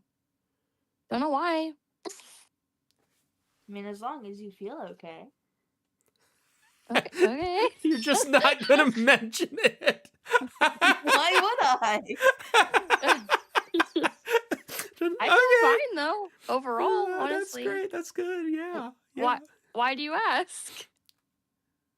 Oh, cause your hair's a little a little. I'm picturing out there someone this morning. walking into school with like Sharpie all over their face and like silly string in their hair and stuff, and just like, yeah, I'm good. And someone's like, all right, bro. Wait. Is my hair white again? It is, yes. Is that it though? No. What? I like the short answers. Is that it? No. Can you elaborate? What else? No. What else is wrong? What else is sprouted? Please tell me. You've got horns and your eyes are a different color now. Puts my hands on my head. No, I don't want anyone to see this. But why not? Because I look insane. This is why I use my soothe, so no one has to see me look insane. But do you feel fine? Yeah. And why does it matter how you look? Well, you do have a point there. But remember the council said the Onis are very, like, I don't know, probably not as well liked, and they're not the best. So I don't want to just be perceived as someone who's bad while looking like this. I don't like that. Someone assumes you're a bad person by the way you look. That sounds like a them problem, not a you problem. That's a good point. Gigi. I don't have any more soothes, unfortunately, so you guys are going to have to look at me like this until I Gigi can get more. sits up and he looks over and goes, and just kind of like it's not like a scared. It's an approval thing. He's going, huh. Like, oh, nice. Gigi would not care. Gigi would be like, Like, that's kind of honestly, that might be the reaction either way. Is just, Yeah. Like, what happened? You good? You good? Okay, cool. Have you always had those? Yeah, literally. Like, not even realizing. So you guys, you go about your day. You've discussed these changes, and excuse me. As you're packing up, let's see. Both of you roll a perception check for me. Don't forget, Moon, you have advantage. Advantage. I forgot I have a dice tower. I'm going to use a dice tower. The dog is romping around too much to use my real dice. I gotta use my phone. Quit romping, girly. Quit your romping. Why is it being Alright. Advantage. Blam.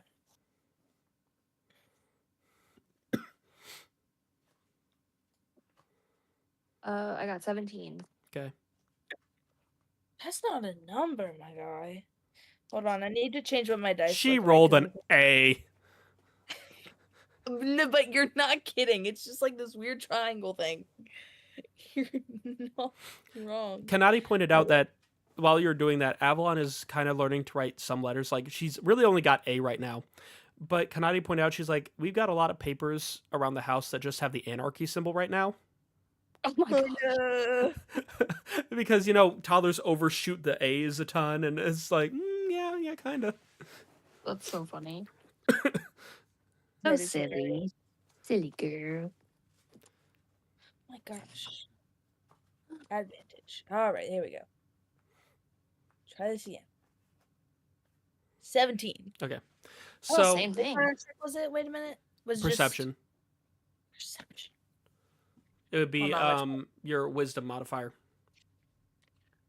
That's gonna be a 15 then. Same basic thing. So as you guys are prepping to leave for the day, you sense someone watching you. Oh. And you turn around, and there is a young female, probably no older than 13, 14. It's a young human female. She's in your kind of standard. She's got a vest on that has a lot of pockets on it. She's got a backpack and a pouch on her side. She's got kind of dirty blonde hair that's tied up, in a ponytail in the back. And she's just watching and kind of taking down notes as she watches it. Can I help you? Oh, hi. No, I was just watching. Why are you taking notes of me and my friends? Oh, it's my job. I'm part of the AHA. I look at Dahlia. There's the one. What are you taking notes of? Everything. My job as the AHA member is to notice and record everything. I don't specialize in one thing. I record everything I see. I like everything. What are you recording right now though? This. Everything. So Very what? descriptive I'm of taking you. notes When about our it's right conversation. in- This is my personal journal. I'm taking notes about our conversation and what I'm seeing. This is my research journal. This is to record anything natural that I'm seeing or magical that I'm seeing around me. This is my let's see. This is my census journal. This is the different people I see and that I meet, keeping track of different individuals in the area. I'm recording everything. Yeah. Okay, why are you here? This is my research area. I research in the Gale Fields. Okay. Can we help you? Do you know? No, I was just saying hi. My name's Ava, by the way. Hi, Ava. Hi. You wouldn't have happened to have heard of the Guardian Physic, would you? No, I don't think I have that in my notes. Let me look. And she kind of flips through real quick. She does have enough magic ability that it's only specified for her notebooks. So she can pop up her notebooks and they all flip through the pages simultaneously. And she's like, no, I don't have any notes on that. Lately, I've been looking at bugs a lot. There have been a lot of bugs in the area. I don't know. I don't tend to pay as much attention to bugs. I really like. Oh goodness, I like lizards a lot. I like cats a lot and puppies. I like puppies a lot. But there have been a lot of bugs in the area. You ever met Sir People Leap? He's so cute. I was about to say, if you like cats, you should go Where- to the that's- Fish Head Coven and meet the mighty People Leap. Hold on, let me record that. And she writes it down in her journal. Go see cats. And she goes, I work for the AHA, and so I'm just recording information. I've been researching the bugs in the area a lot. Like I said, my name is Ava. I'm a younger member of the AHA, but they like me okay, I think. Ava, what is the AHA, if I might ask? The AHA is the Researching Guild of Obojima. It stands for, let me find it. Hold on. This isn't her looking. This is me looking. Oh, you're good. I just want to know. The AHA stands for, let me find it. Is it in this side of the notes? Like archivists, historians, and archaeologists. Yes, thank something you. like- Yeah. So Okay, got it, got we it. primarily study the history and the information behind Obojima, but we study just about everything. Anything that there could be information on, we study. Our main headquarters is on the southern tip of the island. That's where you got a lot of our records kept. But we study just about everything. Like I said, I've been tasked to study the bugs in this area. There's been something going on with the bugs and the wandering forest. There's been a lot of migration lately. But yeah. But that's the only information I'm giving you. I like to trade things, so if you need help, I'm always willing to trade things. I like trading things. I got a lot of knickknacks too. Do you have any rare items by chance? I don't know. It depends on what you find rare. Let me think. Let me think. Roll a d20 for me.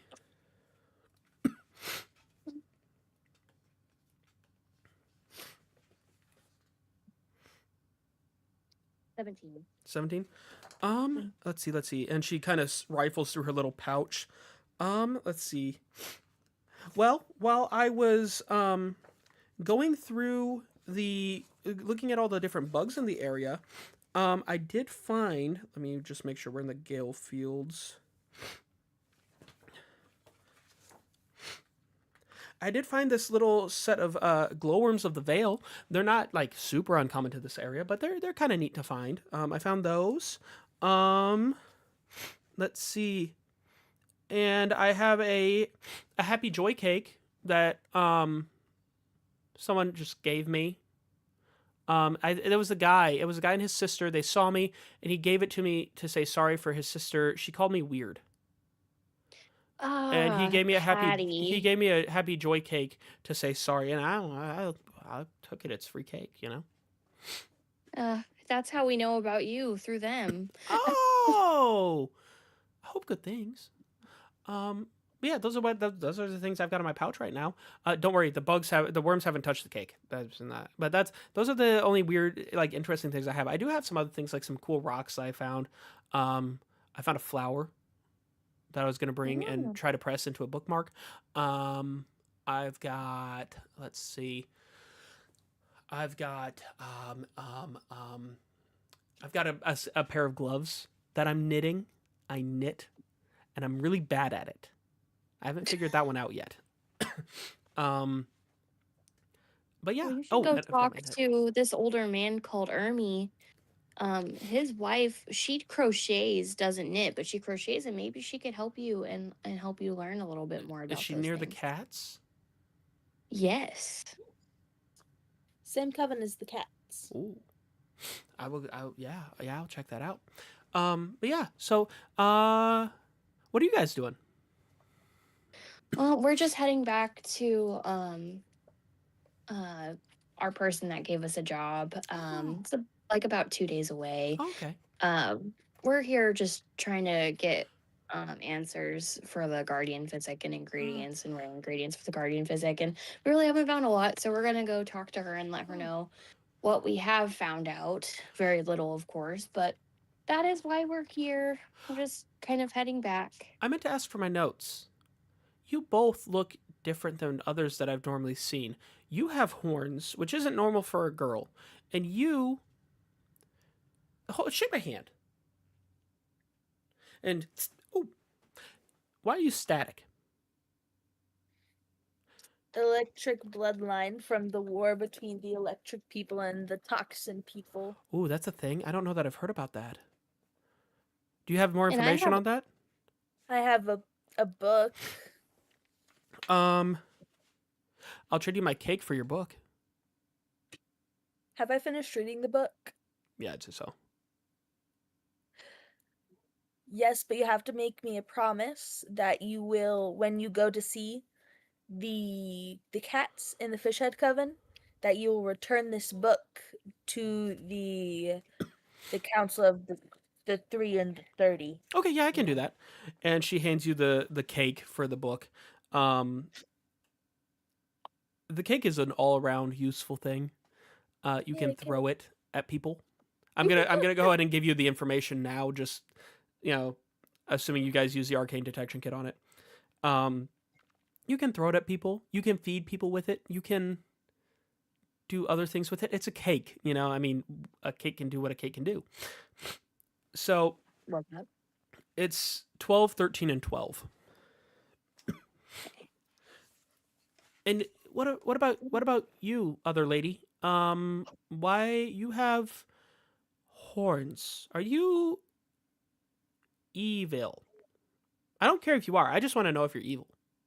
No, I usually don't look like this. This is a condition I have, but I just figured out Oh. recently that I'm part of the Oni bloodline, Oh. and I take a soothe to help make these appearances of mine not happen. But unfortunately, I've ran out of that soothe. So therefore, I look crazy. I apologize. I'm not evil though. Are there other changes that happen? Yeah, quite a few. Like what?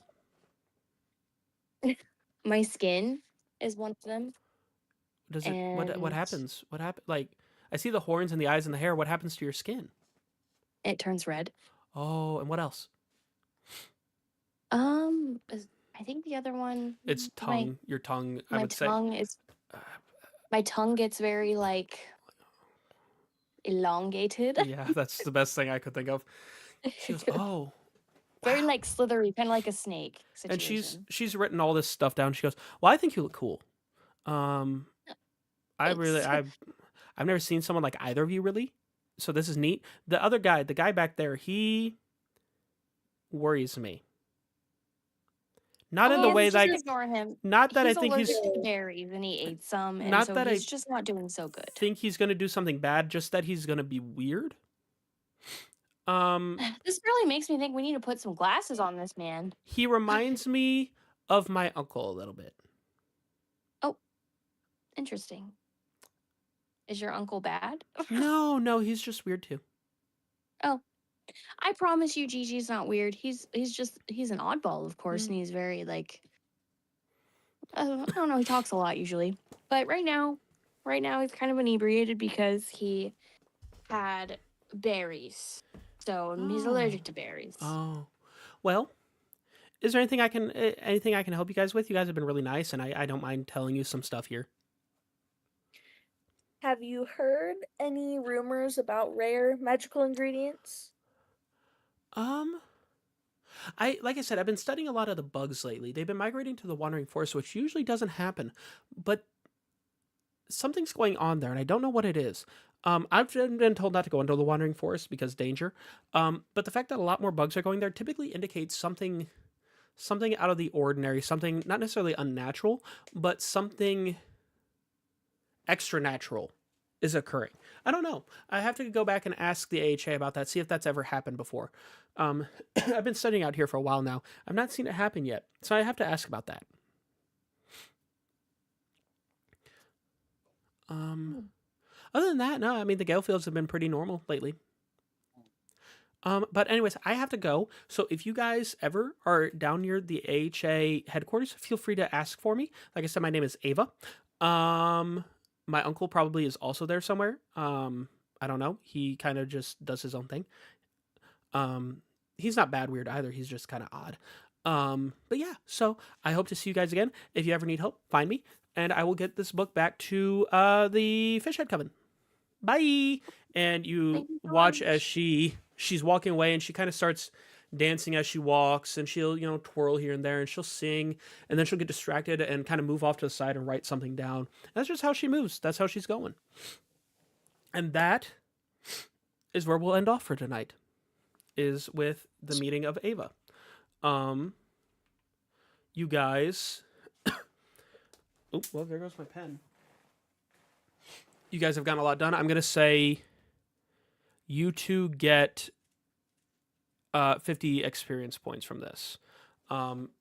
Gigi, Newt will not. He will get the money that you guys awarded him as well. But as far as XP, you guys are the ones who gained the XP, and you gained the further information regarding your traits and the feat and all that stuff.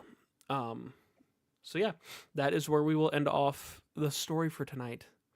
So, talking time, yay! Whoop.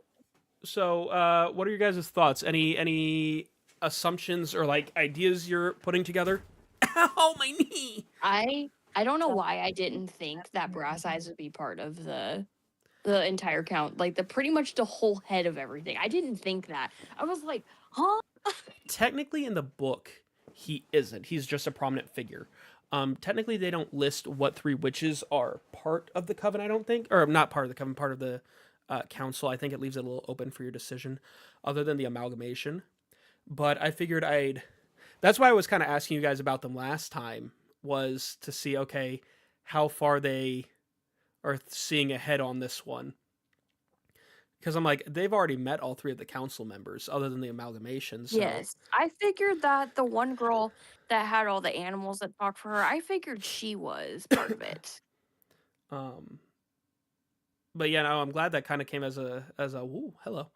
I didn't expect the Nakodama lady, but I had a suspicion about the other two. Gotcha.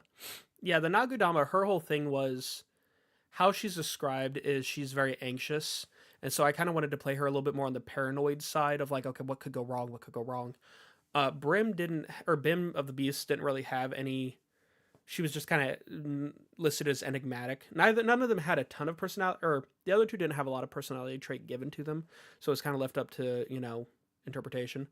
But I kind of I wanted Brass Eyes to be kind of the unsuspecting elder leader kind of deal. They mentioned that there's rumor that he kind of lives between the spirit and the physical realm, which is where I went with the whole like phasing in and out of the area. Bim didn't really have a lot of information other than that she talks through her animals, and Yellow Candor, they just say is very frantic and kind of paranoid or anxious.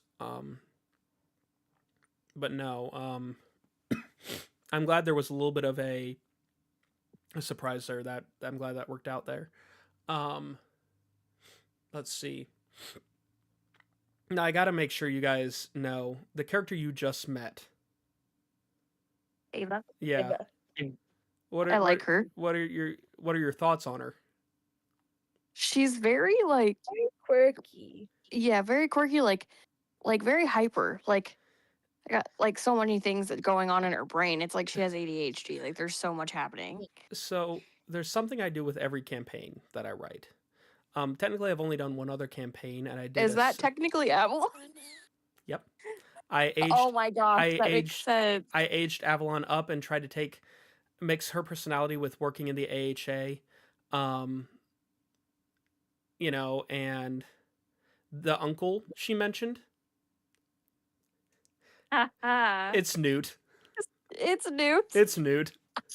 Oh my gosh, that's so funny. I love it. But yes, I stuck with She's it. like, he's weird. He's weird Ava too. she can be a recurring character that you meet up with every now and then. You can, interact with her. I'm going to try to keep it as true to my daughter as I can, but in every campaign I do, whether it's homebrew or not, I insert Avalon as an NPC. I've had plans to insert Kanadi as well, or insert myself in sort of, a family scenario in some cases, as stories allow for it, but I've not come to one that was. In the first campaign I ran, the one I did in person, it was No Lava, which is her name backwards. And she was I like that. She was like a primordial entity of air and freedom. Took the form of like a big cloud dragon. This one I wanted to keep more to her, the dancing and my daughter is eccentric, let's be real here. She's a little showboat. But she, loves looking, learning things, the dinosaurs and the animals and all that stuff. So I figured it worked well. And adding Newt in there was just kind of a fun little addition. But yeah, I just wanted to see if you guys picked up on that as well. That's great. As you said that, I was like, oh, it's definitely your child. Yeah. I can that's the thing is I'm trying to make her how I can see her being as she gets to that age. Because she has a very, very big personality. Which given her parents is no big surprise. She is very much like Kanadi. She's got a lot of Kanati's personality, a lot of Kanati's looks.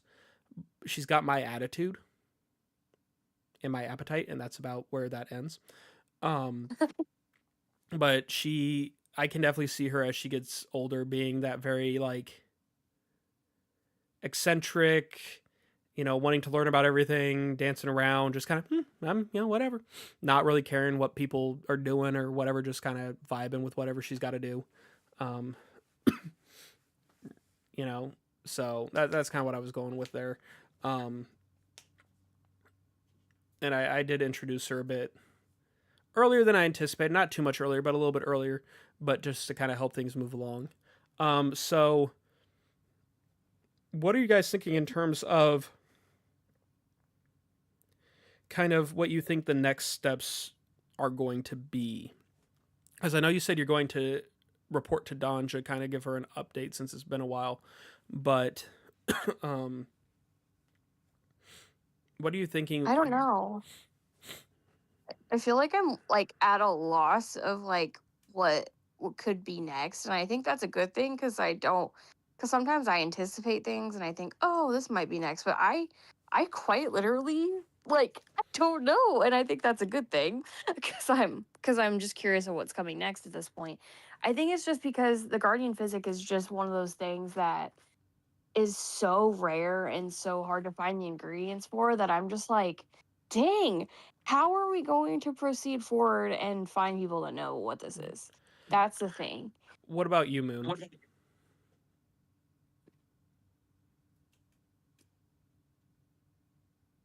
I'm just here for the ride. I've never played this before. I'm still getting used to it. No, and that's fair. That's completely fair. The first session is always kind of a.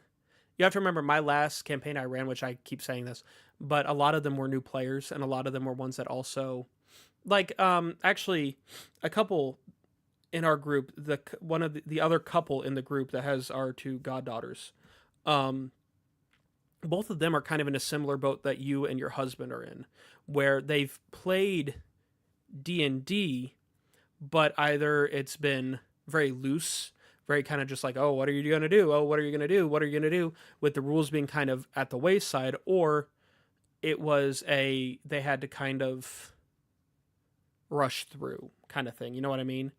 Yeah. So they were in a similar boat where they were also trying to figure it out, especially the wife of that couple. You both know the couple as well. I'm not going to say their names for. Yes, I know there. Yeah. I know what you're talking about. And so she was especially in that same kind of boat. And my goal was kind of to lead her into understanding, the mechanics of the game, obviously, what your character can do, things like that, but also get through to her, okay, my character, based on their choices, will have a goal. So she was playing a death cleric, which the death domain, clerics typically are focused on healing. The death domain is focused on almost like healing through death. Death being a natural part of the cycle. Everyone has to go through death. There's beauty in death. There's remembrance in death. And one of the things I tried to get her to was understanding, like, okay, how is your character interacting with death? How would your character take this domain and let it form their personality? And so one of I had a side quest made for each character. And hers was her brother back home was dying. And so, and all be all, she spoke with her deity, the Raven Queen. And long story short, she had to make a decision to let her brother pass and live on his memories, which is the thing with the death cleric. And she was sitting there fighting, okay, how can I heal him? How can I heal him? I can try this and I can try this. And she kept kind of bouncing back to, okay, maybe I let him die, maybe I don't. And eventually she got to that point, and it's like, that is, yes, you are a death cleric, you have to be okay with death. And along with trying to get you guys used to mechanics and stuff, because, and I don't mean this in any way as a negative thing, Newt is the only one who has similar mechanical and story component knowledge to me out of us four. Amber, it's been a while since you've played. Like you said, you're a little rusty on things. Oh yeah, it's been a minute. Moon, you said you're obviously still new to things. Newt is the only other one who does it often. He does it often. He's done a lot of research into it because he's also DM'd. And as far as any of us for, and again, I don't mean this in any way as a negative thing to you. This is fully an accolade to him. Newt has the best storytelling abilities of anyone I know. The dude can tell stories like nobody's business. And so, I'm not so worried about. I still try to include him into the, the mechanics and stuff. But with you two, I'm trying to get you Amber back into, but you Grace into understanding and combining the aspect of mechanics with role play.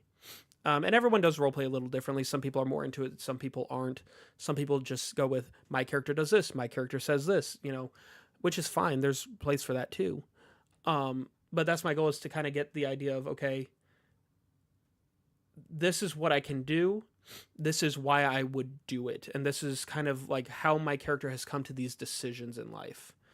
And you both are, I mean, Amber, the rust is coming off, and Moon, you are getting into it. You've opened up a lot more in terms of roleplay than when we first started.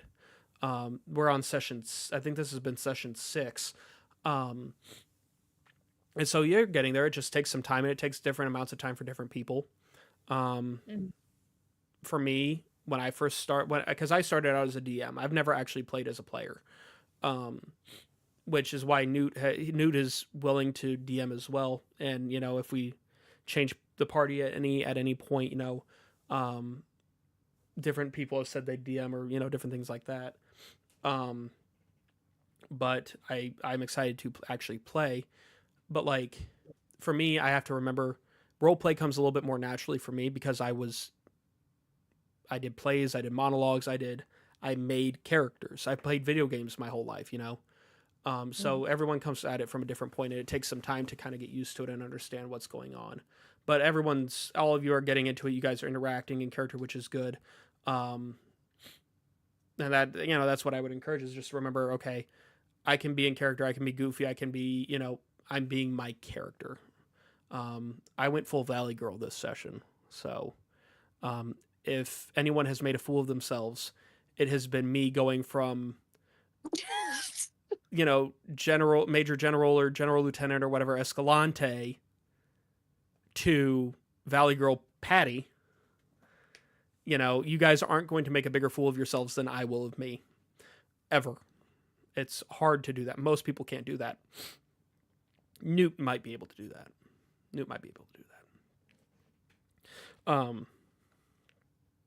Yeah, no, you guys, all three of you are doing well. You guys are interacting well. It'll just take a little bit more time to get into character and things like that. And the advice I would give to you guys and to anyone who's playing D&D for the first time or getting back into it, or any role-playing game, would be like, between sessions, start thinking, okay, how would my character interact? What would guide them to different decisions, different things like that, and other little flavor text things like, okay, does my character use a voice? Do they have a quirk? Do they, do different things? Just think about that between sessions of, okay, how can I really make this character become the character? But no, you guys, I'm glad you guys are having a good time with it. So That's fun. You guys are going to Donja's. I will say, as a little bit of a hint, you guys have been told about the next milestones that you have to hit, or the milestones you have to find. I won't say specifically what, obviously, because that would give away the story. But you guys have been told about the next steps, the points you have to hit, the different points you have to hit. And the other advice I would give is, don't get so set on this being the only chapter. Okay. I am curious about the lady that they were talking about, the witch With the that drink. has the drinks, the Oh, carton yeah. beverages. She seems interesting. You guys have so far, just as little foreshadows, you've been told about the points you have to hit for this chapter, so to speak. You have sort of met one other major player in this game. that is due to come back or come into play. Oh, if this is section 2, I believe they come in section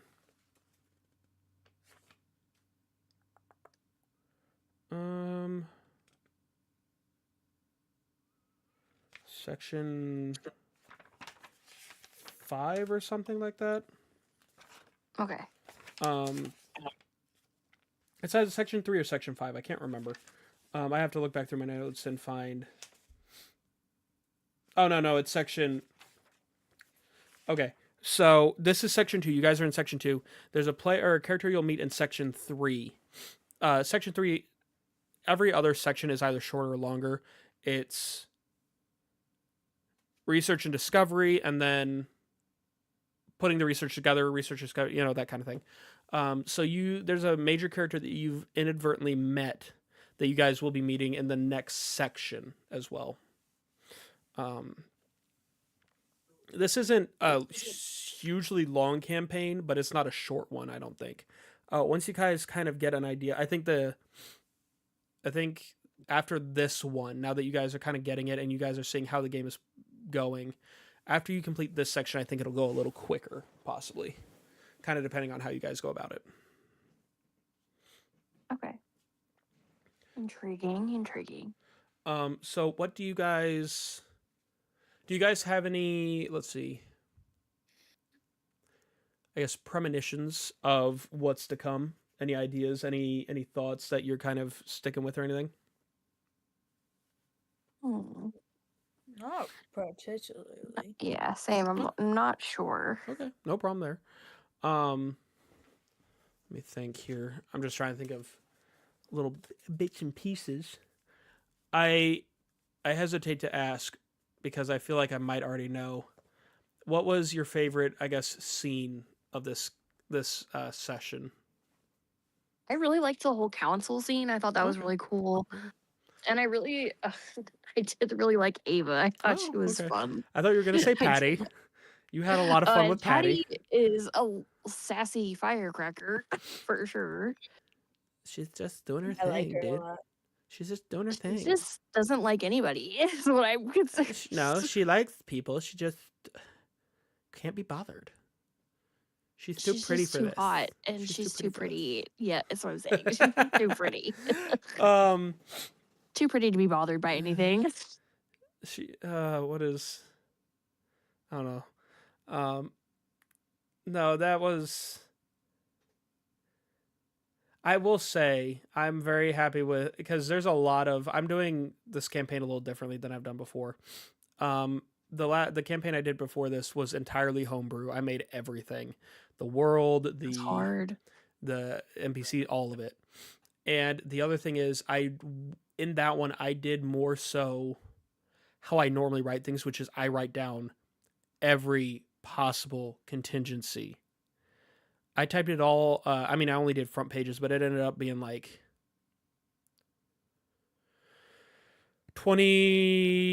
somewhere between 28 and 38 pages of notes that I printed out, all fronts.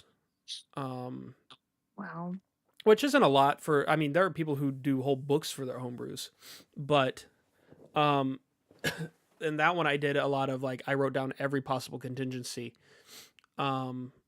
This one, first off, it's different because the world was already provided. I just had to write around the world, but I'm playing things a lot more loosely. So there's a lot of improv that I'm doing that it throws me off for a second, but every now and then I get into the rhythm with it.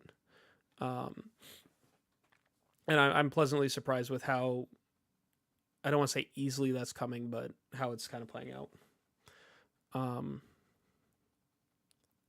Did you guys have any questions about the campaign so far that you've been like that in past sessions that haven't been addressed that you were wondering about, or like gameplay in general or anything like that? No, I don't think so. I think everything seems pretty like self-explanatory for the most part. I know I went over your new level stuff. Did that all make sense for both of you? Oh yeah, I already got everything down for my stuff, my spell slots, and my new spell stuff I have as well. Now, Moon, the big thing I was worried about was spell slots with you. Did how spells work make sense? I'm pretty sure I'm Okay. understanding it correctly, yes. Okay, so in a nutshell, I'll just explain for anyone who's watching as well. Spellcasting, there's slight differences between all the spellcasters, but it all works on the same basic principle. You have a certain amount of spells that you have access to, and you prepare them in different ways, and then you use spell slots to cast them. So the steps are level, prepare, cast. So for you, Moon, you're a paladin. Paladins don't have any cantrips that they can use other than, if you take a certain sub like feat or something like that, which there was one of the combat styles that you gained at level that you could gain in level 2 that gave you access to cantrips, to cleric cantrips. But typically standard paladin does not gain cantrips. They have levels 1 through 5 spells. So as a paladin, you have a certain amount of spells you can prepare, and you can prepare those at a long rest. You gain spell slots back at long rest. And you have access to levels 1 through 5 spells at different points. So you prepare your spells at long rest. These are the spells you have access to. When you're casting spells, you can cast any of them that you want to that you have access to. If they're prepared, you can cast them. But you have a specific amount of spell slots of different levels that you can cast with. So if you have a level 1 spell slot and a level 2 spell slot, you can cast up to, let's see, it works... you can cast a level 1 spell and a level 2 spell. You can cast a level 2 spell and upcharge a level 1 spell to level 2, things like that. But once you're out of spell slots, you're done. You can't cast anymore. And you can't cast spells that are of a higher level than the spell slots you have access to. So for you, it's a matter of prepare, cast. That's all. You choose the spells you have you want that you have access to. You can only prepare spells for the level you have access to. So at level 2, if you only have access to level 1 spells, you can only prepare level 1 spells. So for you, like I said, it's just prepare, cast, prepare, cast. For other ones, like the wizard, as an example, the wizard is the most convoluted spellcasting class because you have to take into consideration their tome, you have to take into consideration how they can learn new spells. It's a lot. It's annoying. Wizards have the most access, I think, to different spells, but you have to spend gold to learn them. You have to spend time writing them down. You have to spend time recording them. You have your tome. There's a lot with wizards. Sorcerers are pretty easy, I think. They have cantrips and they have levels 1 through 9 spells. And I think you prepare spells, don't you? Or do you just have an amount of spells that you know? Me or Sorcerers. I think no, it's preparing spells is wizards. Okay, so you just have a certain amount of spells you know, and you choose which spells you know, right? Yes. And you can change them at level up, I believe. Exactly. Yes. And I could choose which, yes. So you as a paladin, Moon, you have access to changing your spells more frequently because the flavor text is your deity or whatever thing you hold devotion to gives you the spells that you need for the adventure. You have more access to changing your spells, but you have less spell options. Sorcerers, on the reverse, have more spell options, they have more spell levels, but once they learn a spell, that is the spell they learn until they hit the next level and can possibly change the spell.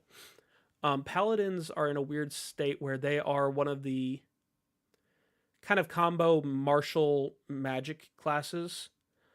Sorcerers, wizards, warlocks, I'd say clerics,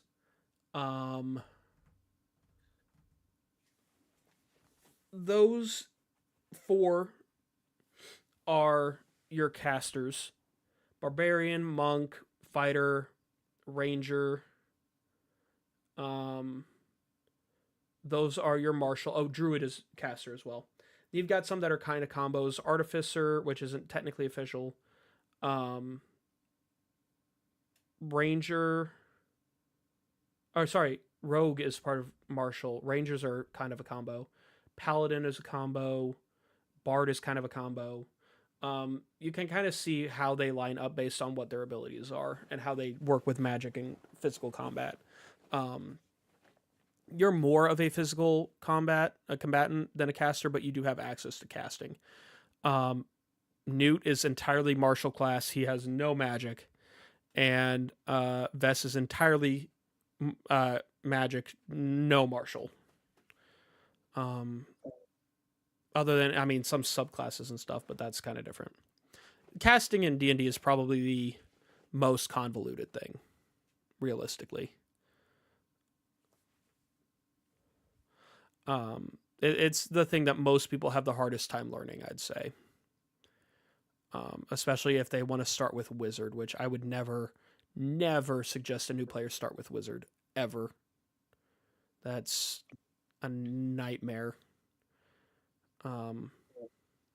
Yeah, so. And obviously, if you guys have questions as we go, you can ask me. I'm here to help. That's kind of what the DM does. It's what the DM does. But no, I'm glad you guys are having a good time. Hopefully we have Newt back next time. I like having the whole group. It's more fun that way too, because it's just like everyone interacts. It's interesting. You guys all interact with each other differently. So like, you and Moon tend to be more serious with your characters with each other. You and Newt tend to be more kind of goofy sibling dynamic. Moon and Newt tend to be more of a kind of like guardian child dynamic. And then when all three of you are interacting together, like planning or talking to someone as a group, it's really a toss-up. It kind of depends on who starts the conversation. If Newt starts the conversation, it tends to go a little goofier. If Moon starts it, it tends to stay a little bit more on the like, okay, focus. And I'm kind of like in the middle. I can be goofy and or like you normal, tend to go more narratively driven. Yeah, for sure. You tend to be more focused on the narrative behind specifically your backstory, which is part of it. You know, characters are going to focus on their backstories, but in general, you tend to be more narratively focused on what's going on with the characters. Which again, plays for all of them. It's just funny watching you guys interact because it's three very different play styles. And I am interested to see like who sticks around, who changes with as we go on with Multiverse Menagerie. I told Peepo they could eventually join if they ever got a chance to. Peepo would be hilarious. His name is the same, I think, as he watched David. He's talked about joining at some point, possibly. I've talked to Joe about it, Sloppy Joe. I've talked to Alex. I want Joe to join. He's great. I've talked to Alex about maybe doing like a guest character, different things like that. But I'm always it's always fun. But it's late. I'm asleep from work. As always, I'll go ahead and do my outro here. You guys can stick around if you want. Thank you all for being here. If you liked everything, check out all the places. All the stuff, all the past sessions are on the YouTube. We got everything going on. Check out all the things. If you liked everything, share with everyone. Share with your friends, share with your family, share with your neighbors, and share with the preppy little girl. She doesn't deserve it, but maybe it'll, chill her out. Who knows? Maybe she's too pretty. As always, thank you all for being here. Thank you to the Multiverse Menagerie gang for always being willing to join and get stuff going. Have a great night, great week, great day, great everything, and we'll see you in the next video. Bye, Ghostlings.